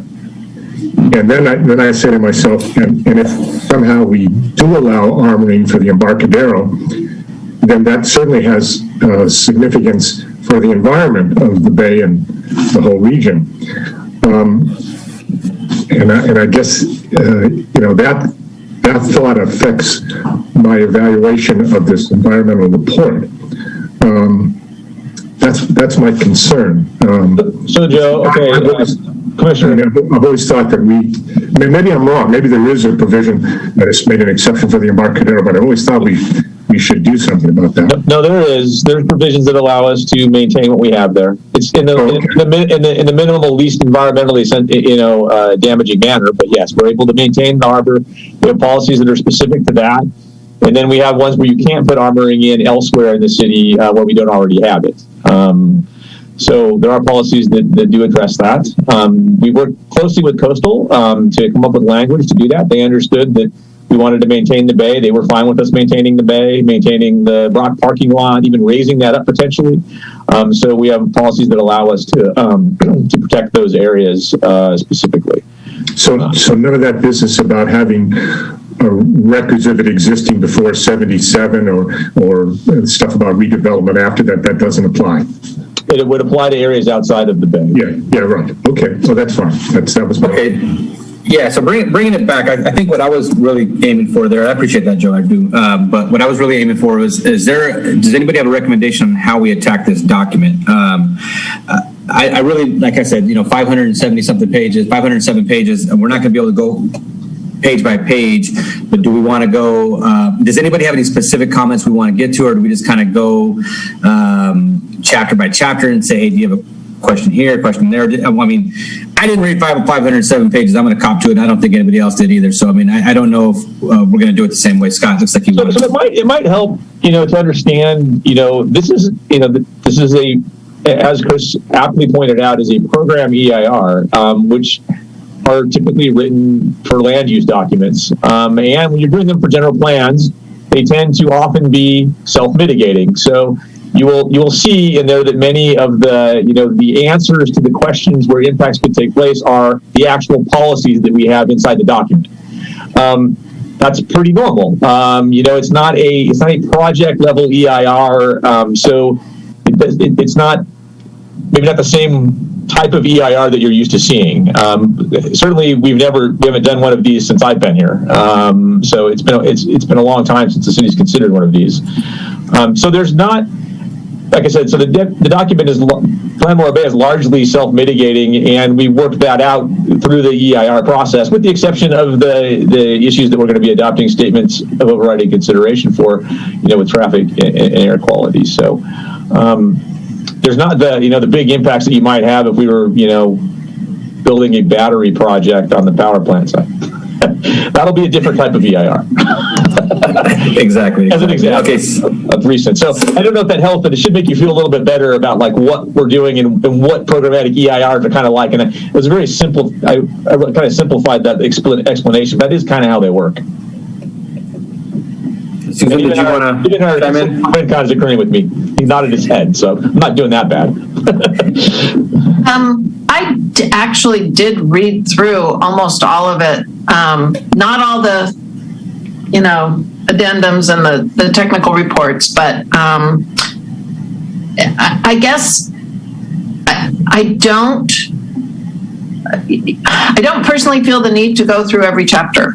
The experts wrote this. They consulted with our staff. There was interaction between the folks at Rincon and our Morro Bay staff and Coastal Commission, making sure things were consistent throughout. So, I sort of feel like perhaps if we have particular questions or need for clarification, I think I'm sort of understanding that what the EIR does, and not to put a value statement on it, but almost the worst possible thing that could happen. Like if we just completely built out, which I don't think will happen. I don't think anybody wants it to happen. But if we built commercially on every single piece of property here, if we could even get developers to do that, and we built residentially on every single other place that was built, so it's kind of like in the worst possible scenario, we're still okay with the exception of the vehicle miles traveled and the air pollution. And what I was wondering about, in regards to that, so one of my questions would be, did it take into consideration this movement towards electric cars, for example, and how that changes air quality? And, depending on who continues to be governor of our state, there are some pretty strong goals towards, an increase in electric cars versus fossil fuel usage, those kinds of things. So were the potentials for mitigation that I think are in our general plan, or, the goals that are to try and get to the best environmental policies and practices that we can, are those factored into the CIR? I agree. I mean, that's kind of my take as well. And I had that same exact thought about the electrical vehicles. I mean, as we progress through this general plan in the next 30 years, I think we'll see a significant shift in electric vehicles just by market demand, if not, policies. So anyway, that was my thought also. It looked like Bill wanted to chime in here. I'm sorry. I was going to add, Jesse and Susan, to your points, the alternatives are kind of the key way to evaluate the outcome of the EIR. So with the three alternatives, we found out that the impacts were almost the same, not substantially different. And I think that should give us some confidence in ultimately what the general plan says. And I do have one quick question for Chris. The fact that this is a programmatic EIR is important because it's taking this broad look at the general plan and the, what's the other thing it's looking at? The LCP, I guess, right? Can a programmatic EIR of this type be used? Can you adopt this for an individual project in Morro Bay? Is there any accommodation for that, or is that a no? Let me make sure I understand the question correctly. Are you asking if individual projects within the city can be approved using this environmental document? Yes. Okay, and the answer to that is it depends. It can be yes. I apologize for my desk tourist here. Come on, buddy, away. But for a project to be approved based on a programmatic document, it would have to be completely consistent with the document and not result in any environmental impacts that are new or substantially more severe than what is identified in the programmatic document. So I think the way to think about that in this case is this is for your general plan. So if a future project comes forward that is completely consistent with the general plan, now we would typically think of that as by right development. It might not even require a discretionary approval, so it might not actually be, before the Planning Commission or the Council. But the answer is yes. If a project comes forward that is completely consistent with your general plan, should you adopt Plan Morro Bay, and doesn't result in any new or substantially more severe environmental impacts than what are identified in the environmental review that's been performed, it is approvable under this environmental document. If there's a difference, then it would require some version of subsequent environmental review, and I'll spare you a seminar on that unless you have specific questions. And then I guess the last question, just to give us comfort, is it's not unusual to see overriding, considerations, right? Yeah. That's kind of a common thing. And no, yes? The answer to the question is no, and I would point back to what Vice Chair Stewart said a moment ago, which I think was a really accurate way of describing that we are obligated by law to evaluate the reasonably foreseeable, essentially maximum potential development that could occur under the city. It's every parcel built out to full density. We're not really allowed in the environmental document to say, but that's not really going to happen. That is a way of looking at it that is within your purview, but not mine as the environmental consultant. So that's a correct way of looking at it, and I think it's relevant to your question. And just, to give us all some comfort, like Susan, I read most of it. Is there any reason of concern here? If we were to focus on questions that you think are either unusual or a concern for the city, would you point us in any direction?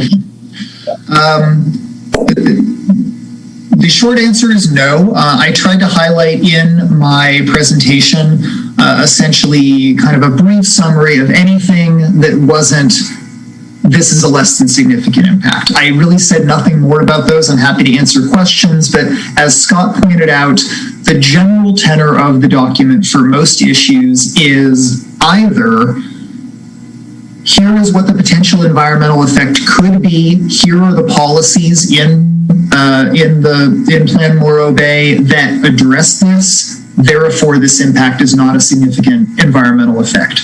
That's one. Those are the less than significant impacts. The others, for the most part, are the ones that require mitigation. And in those cases, it was generally, here's the potential impact, here are the policies that are relevant in Plan Morro Bay. These changes, and generally light revisions to the policies would reduce this impact to a less than significant level. Therefore, those changes are the mitigation measures. They get carried forward into the final plan, and you have a self-mitigating plan in that sense. And just real quickly, Scott, just to follow up on this, I feel very comfortable with the EIR. As staff, you've read it. Do you have any concerns that we should hear about? I don't, beyond having the conversation related to traffic and air quality. Like Chris says in the document, we can't say that the build out 100% that's not going to happen. But the reality is that's not going to happen. We're not going to develop that way. And, and part of the reason that, some of the traffic impacts associated with that are so high is because of, us wanting to accommodate development in various locations throughout the city. And we had a lot of conversation through the General Plan Advisory Committee and Planning Commission about what that was going to look like. And that we didn't want to be too prescriptive because we want people to be able to come in with mixed use projects and provide housing because we don't have the ability to annex outside of the current city boundaries without a vote of the citizens.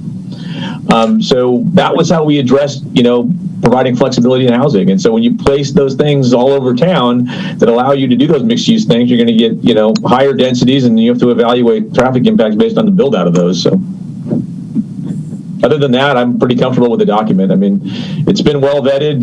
Like I said, we've had probably near 60 meetings on it. So yeah, thank you. I share your comfort with it. I do.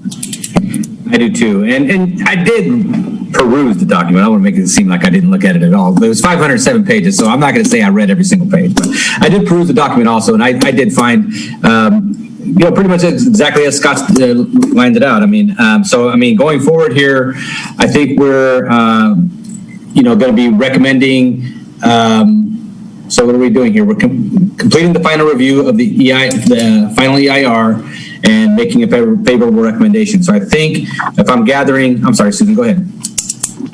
Just one more little kind of question or something perhaps that might help the community in looking at this who probably didn't read all those pages. We have these three alternatives to the plan, and the potential issues environmentally where they could be problematic are air quality and the transportation circulation issues. But there's a lot more to the general plan than that I think does some very positive things for the community. So, and makes some important goals and visions about where, who we are and where we go moving forward. So I wonder, is it fair to say that while those three alternatives of no plan, a plan without the Morro Bay power plant redevelopment, and the reduced commercial FAR, aside from that and its relationship to air quality and vehicle miles traveled, our general plan is a better document for Morro Bay moving forward than what we had back in 1980. Is that a fair statement? For sure from where I'm sitting, but what I wanted to do here is see if we can get through the review of the EIR first and then maybe jump into the general plan. So if I understood your question, or if I understood your comment correctly, should we do that first? Well, it's more about, it is part of this question of the EIR, which is talking about, these three alternatives aside from the general plan itself, and whether any of those is better environmentally. And it seems to me it's saying, well, they may be slightly better in terms of air quality or transportation and circulation, but I would think in terms of all the other parts of what we have done in our general plan, the EIR suggests that we're on the right track with the rest of it, and it will be better for the community not to go back to the 1980 plan. Absolutely. Okay, so I think where I was going with this was, do we feel comfortable enough to maybe talk about those three and make a recommendation of those based on those choices, or we want some more discussion on this?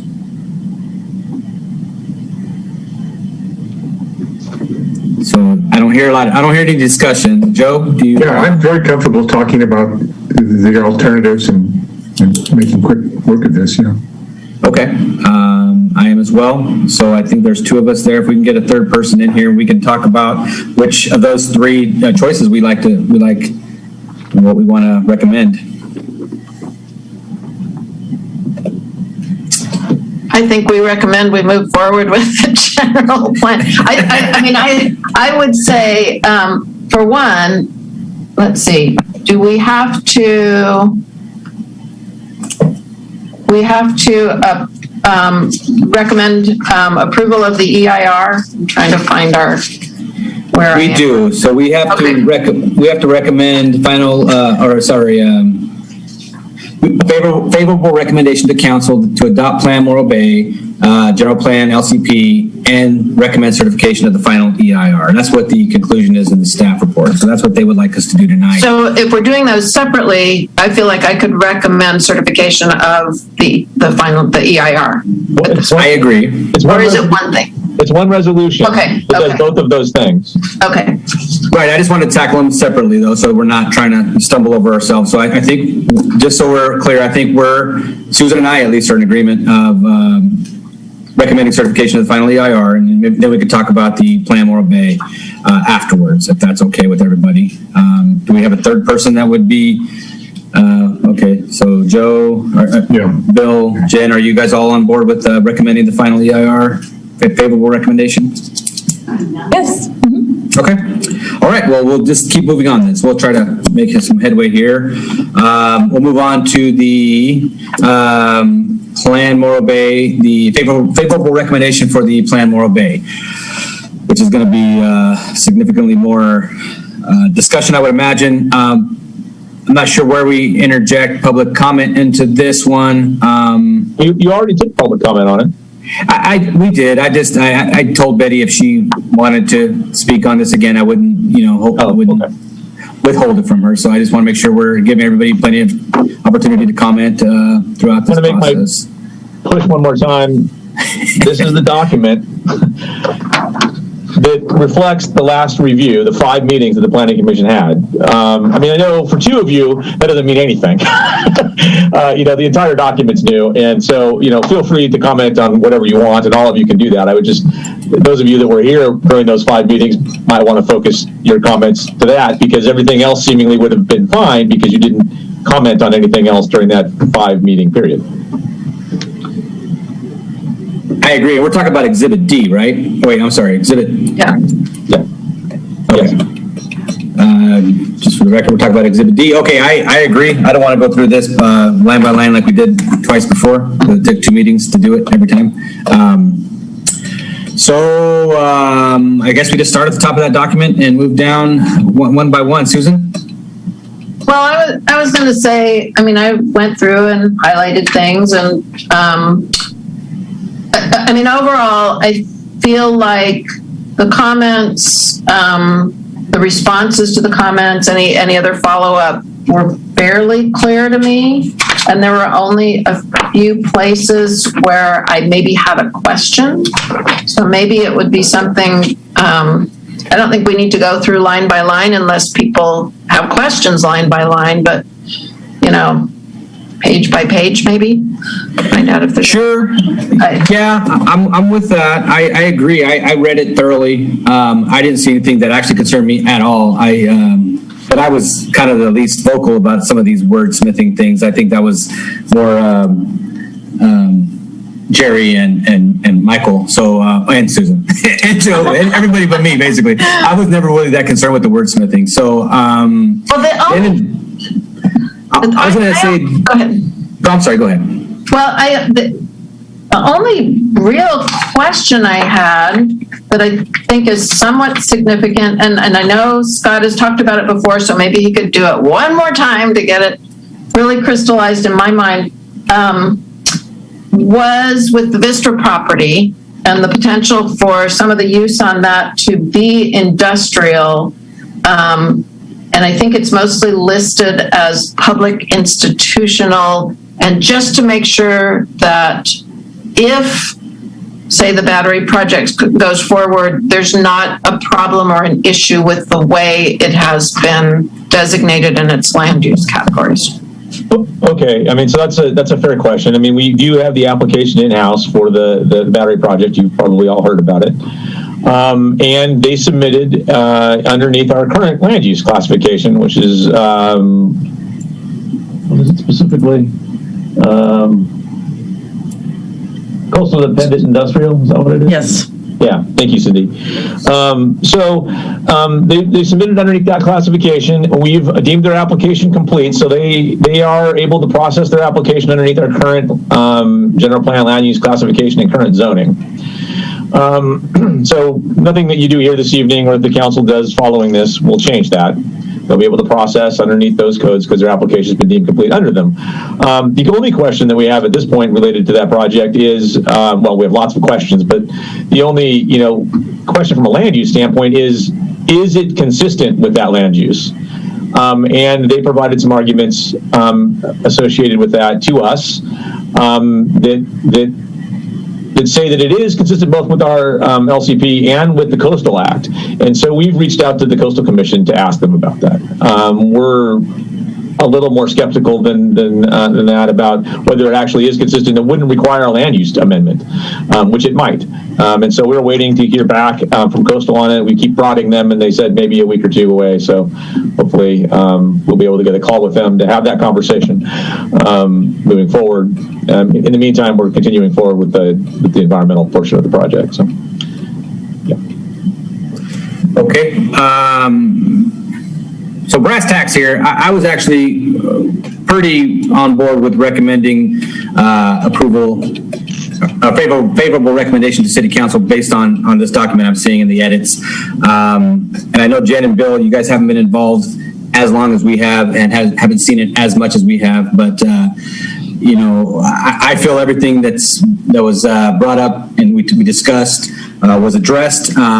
If Michael was here, I'm sure Michael would want to talk about some of these things more because a lot of his edits were taken into account. Some of them weren't. So, I mean, go to was the text edited kind of thing. So was there a change, I should say. So Amy, do you want to pipe in here and say if there was anything significant or that was or was not addressed based on our comments last time? It would be hard to totally generalize on that. Sure. There were a lot of really detailed comments. I would say, I would probably go back to what I said to the council last week when we introduced the plan to them as, more of the opposite of what you asked, which is where were the biggest changes made? And that would be related to sea level rise. We got comments across the board, but also from Coastal Commission staff. So we did make some edits in the public safety element and other places related to sea level rise. We did make multiple edits related to environmental justice. And then we also did do some additional reorganization. So I believe it was Commissioner Ingraffia earlier asked about the protective devices and the Embarcadero versus other parts of town. We tried to further clarify where things only apply to the Embarcadero, and that's all in the land use element, and where they apply more broadly or outside of the Embarcadero, and that can be in any of the other elements. That was in response to comments from multiple parties as well. We also, you may have noticed, added more places where the implementation actions were brought up to the policy level. And that was something that we did a lot of between the public draft and the hearing draft. And then we did another chunk of that work in this current draft, mostly in response to the Coastal Commission's comments. So I would say, most of the edits fall into those groupings, but there were definitely, lots of other edits, as you can see in the tables, to address specific comments in other places. To be assured, that was a really good synopsis. Thanks, Amy. Okay, well, I mean, like I said, I was of the opinion, having read this pretty thoroughly and remembering back on our meetings, that most, if not all, everything we brought up was addressed. Looks like quite a few people had some input on this. Mr. Entersby, Mr. Collins. I mean, without putting too fine a point on this, are we ready to, vote on favoring or forwarding a favorable recommendation at this point, I guess? Or do we want more discussion, Jen? Since I wasn't on a part of those previous planning commission meetings, I did read every word of the Plan Morro Bay and the local coastal plan. I didn't read every single word of the EIR, but I read most, trying to catch up on everything all at once. Fast forward, but I did have a few questions about Plan Morro Bay, and is this the appropriate time to ask them because I wasn't part of those previous meetings? Or, we're not going to get another one, so yeah, okay. This is it. Well, honestly, I'm so impressed. I just have to start with that. I'm so impressed with all the work that's gone into this, the fine details, the mitigation, all the things. Just every time I had a question, I'd write it down, and pages later, it would be answered. And I literally have 10 pages of questions, and I think I was left with 2. So, yeah, Susan, thumbs up, right? And one of the questions, and I know it's wordsmithing again, but I think it's important under the category for community values for the Plan Morro Bay. It talks about different heritages, but it does not mention Indigenous peoples or First People of this region. I think for me personally, I think that it should be stated in that. I know it's being kind of a stickler about things, but I know we do mention Indigenous tribes and things of such when it comes to the phase 1, if any artifacts or anything are discovered. I love the addition that was added, that we reference those tribes and consult them before moving forward with any project. But I think when it comes to community values, it should also be stated in there, something that has to, and maybe I missed it. Like I said, I was reading through it all quickly. Yeah, Susan, did you see something? Yeah, it is in the community vision under vision and values.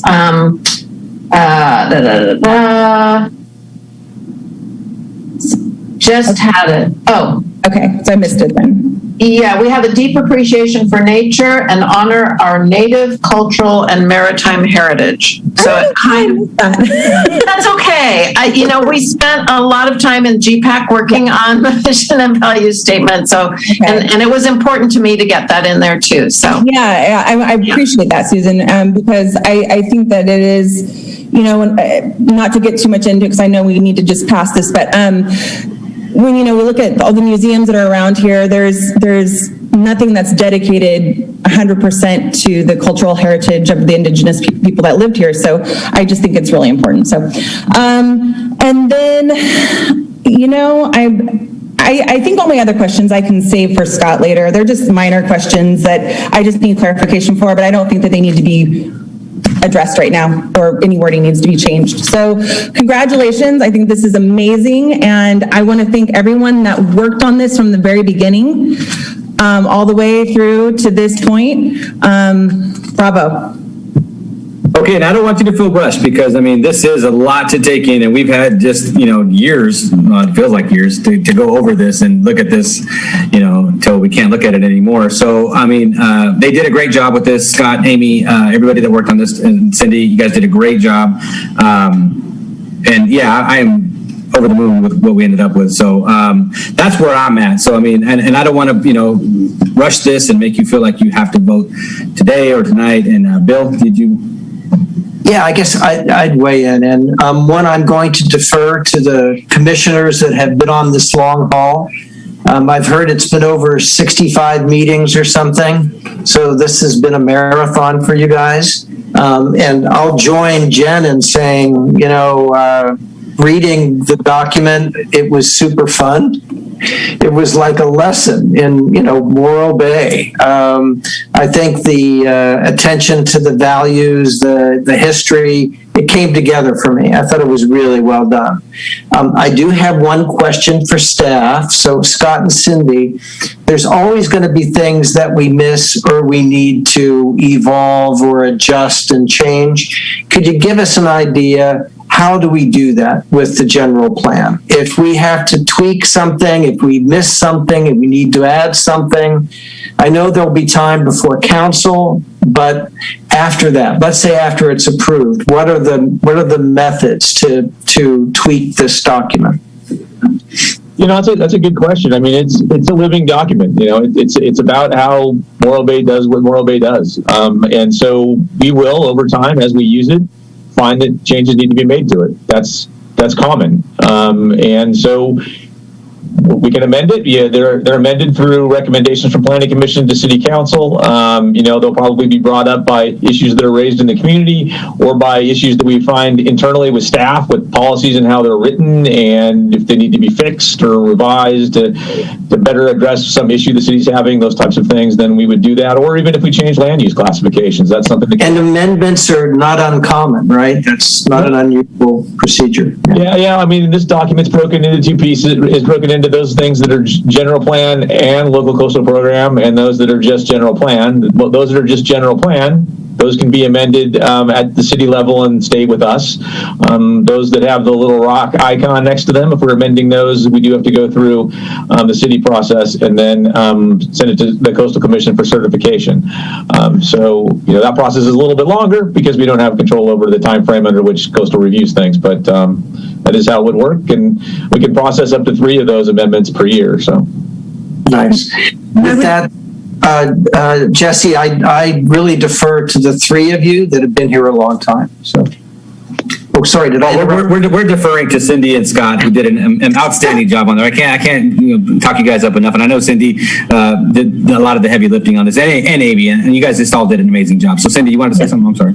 Yeah, I just wanted to say, really echoing what Scott said, and to your question, Commissioner Roshan, is, the whole idea where we started with this is that we currently have a general plan and a local coastal plan that totals about 1,100 pages. And really the idea was to make it easier for the community and to streamline the document. And this Plan Morro Bay, it's under 400 pages. And so certainly if, as time goes on, amendments are found to be warranted, certainly it's consistent with current state law.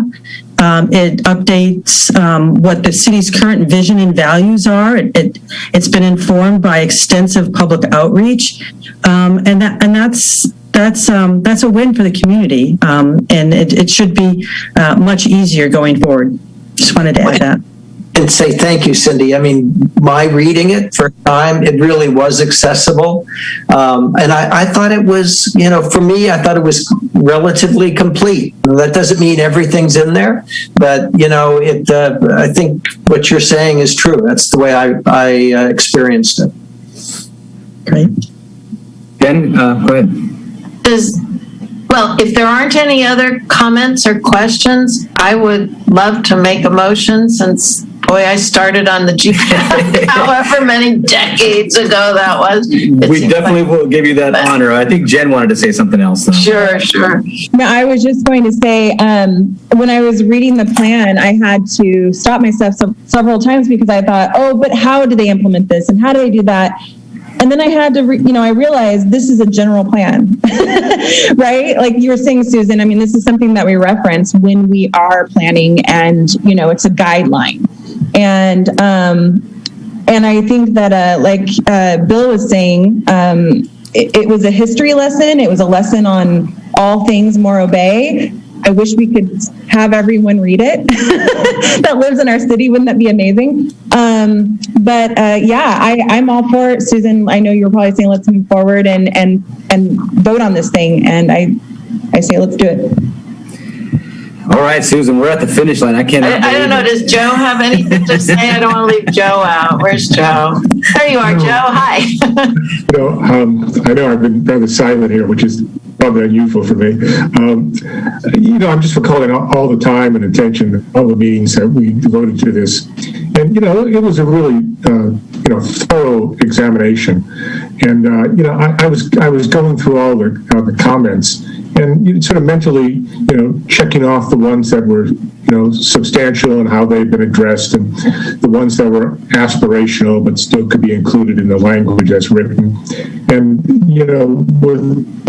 with the exception of the question I posed earlier about the armoring of the seawalls, that was the only real concern I had. And, I'm thinking that what we really ought to do is just pass an ordinance that all appointed and elected city officials have got to read this, and they're going to give them a multiple choice test at the end to see if they pass or not. So, I'm fine with voting on it now.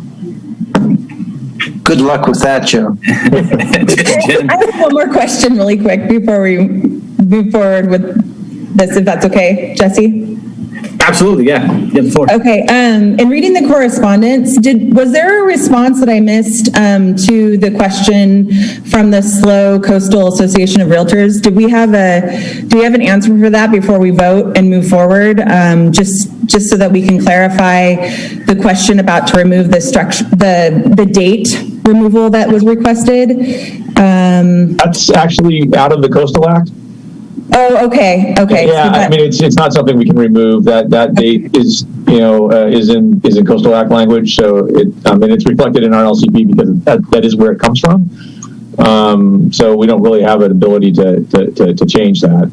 Okay. What we did, the nuance in the document is allowing us to preserve and protect those areas in the bay versus those outside, and it was mental gymnastics for the Coastal Commission to give us language they were comfortable with that allowed us to do that and still, in their minds, complied with the Coastal Act. But they gave us the language, we put it in there, they said it does what we asked them to do. So they said they're comfortable with that portion of it. So there shouldn't be any issues in the areas where, where we would have concern, which would be the bay. So. Okay. Thank you for clarifying that. I didn't know the answer to that, and I'm glad that we covered that really quick before voting. Yeah, just for anybody that's listening. Yeah, just for anybody that's listening, Jen's talking about an email we got from the realtors, and they were talking about specific January 1st, 1977 date. And yeah, you heard Scott's good explanation on that. And, and just kind of reminding people that we had some discretion here, but not a ton. A lot of this is law, and, just putting this into the document was not, discretionary. But a lot of it wasn't discretionary. So just reminding the public of that. So, Susan, without any further ado, the floor is yours. Okay. I very proudly move that we adopt a favorable recommendation and forward it to City Council for certification and adoption of the hearing draft of the general plan, local coastal program update, and the environmental impact report. Is that sufficient? Adoption of Planning Commission Resolution 06-21. Oh, we need the whole thing. Okay. Adoption. Oh, wait, I think somebody was going to correct it. Of resolution, where is it? 06-21? Is that it? Perfect. All right. Thank you. Thank you, Ms. Stewart. Do we have a second? I would be proud to second that resolution. Mr. Ingraffia has seconded the motion. We have a motion and a second to forward a favorable recommendation and adopt resolution number 06-21, making a favorable recommendation to the City Council to adopt Plan Morro Bay, General Plan, Local Coastal Program Update, and recommended certification of the FEIR. Well, who wants to do the honors? Cindy or Scott? I'll let you guys decide who's going to do the roll call on this one. I got it. Vice Chairperson Stewart. Yes. Commissioner Ingraffia. Yes. Commissioner Roshan. Yes. Commissioner Ford. Yes. Chairperson Barone. Yes. Motion passes 5-0. Thank you. Wow, I feel like we just won a race. Thanks, everybody. What a milestone. Yeah. Thank you, Amy. Thank you for all your hard work, Amy. It was really appreciated. You did a wonderful job. It's been great working with all of you. Hope we see you again, but maybe not too Sure we will. We'll all get to be out and about this summer saying hi to each other. We are going to have a party or something, I'll be in Santa Barbara, but make sure to invite me. We will. And you may not be able to find a place to live there, Jesse, so. I'm going to live in my car. I've already decided. It's not too late to get out of this, right? I think it might be, actually. Too late to talk out of it, right? I start 2 Mondays from now, so yeah, I think so. Pretty quick. But all right. Well, we are done with items B1 and B2. We are moving on to item C, which is new business. Seeing none, we'll move on to item D, unfinished business. Also seeing none, we will move on to item E, which is planning commissioner comments, future agenda items. Ms. Stewart. I'm really bummed, Jesse. So where do we go from here? I mean, well, I hope this is a temporary move, and I wouldn't hope the county of Santa Barbara's not watching this this hearing and hearing me say that. But I hope this is just a stepping stone, and I can come back. I feel like Morro Bay is home. Have felt that way for many years. I've been here 7 years. I do want to be here, but I need it's a supervisor job I'm taking with the county, and I just in my line of work, which I'm in building, the planning and building, I'm the building side. These jobs just don't grow on trees, and you kind of have to go where the work's at. And I really don't want to uproot and move to Santa Barbara, even though it's kind of paradise. But I do like it here better, just quite frankly. So, but I do have to follow that job, and maybe you'll see me again someday. well, congratulations. I'm really proud of you, but I'm really going to miss your face, your input, all of it. Well, I appreciate that. Yeah. Wow. Yeah, and I recall those times, sitting next to you at real meetings in the Veterans Center, and I will miss that. I really will. But good luck to you. For the best. Yeah. And we'll push fire sprinklers every time. And handicap parking, don't forget. Yeah. And handicap parking and electric plug-ins. Yeah. Bill.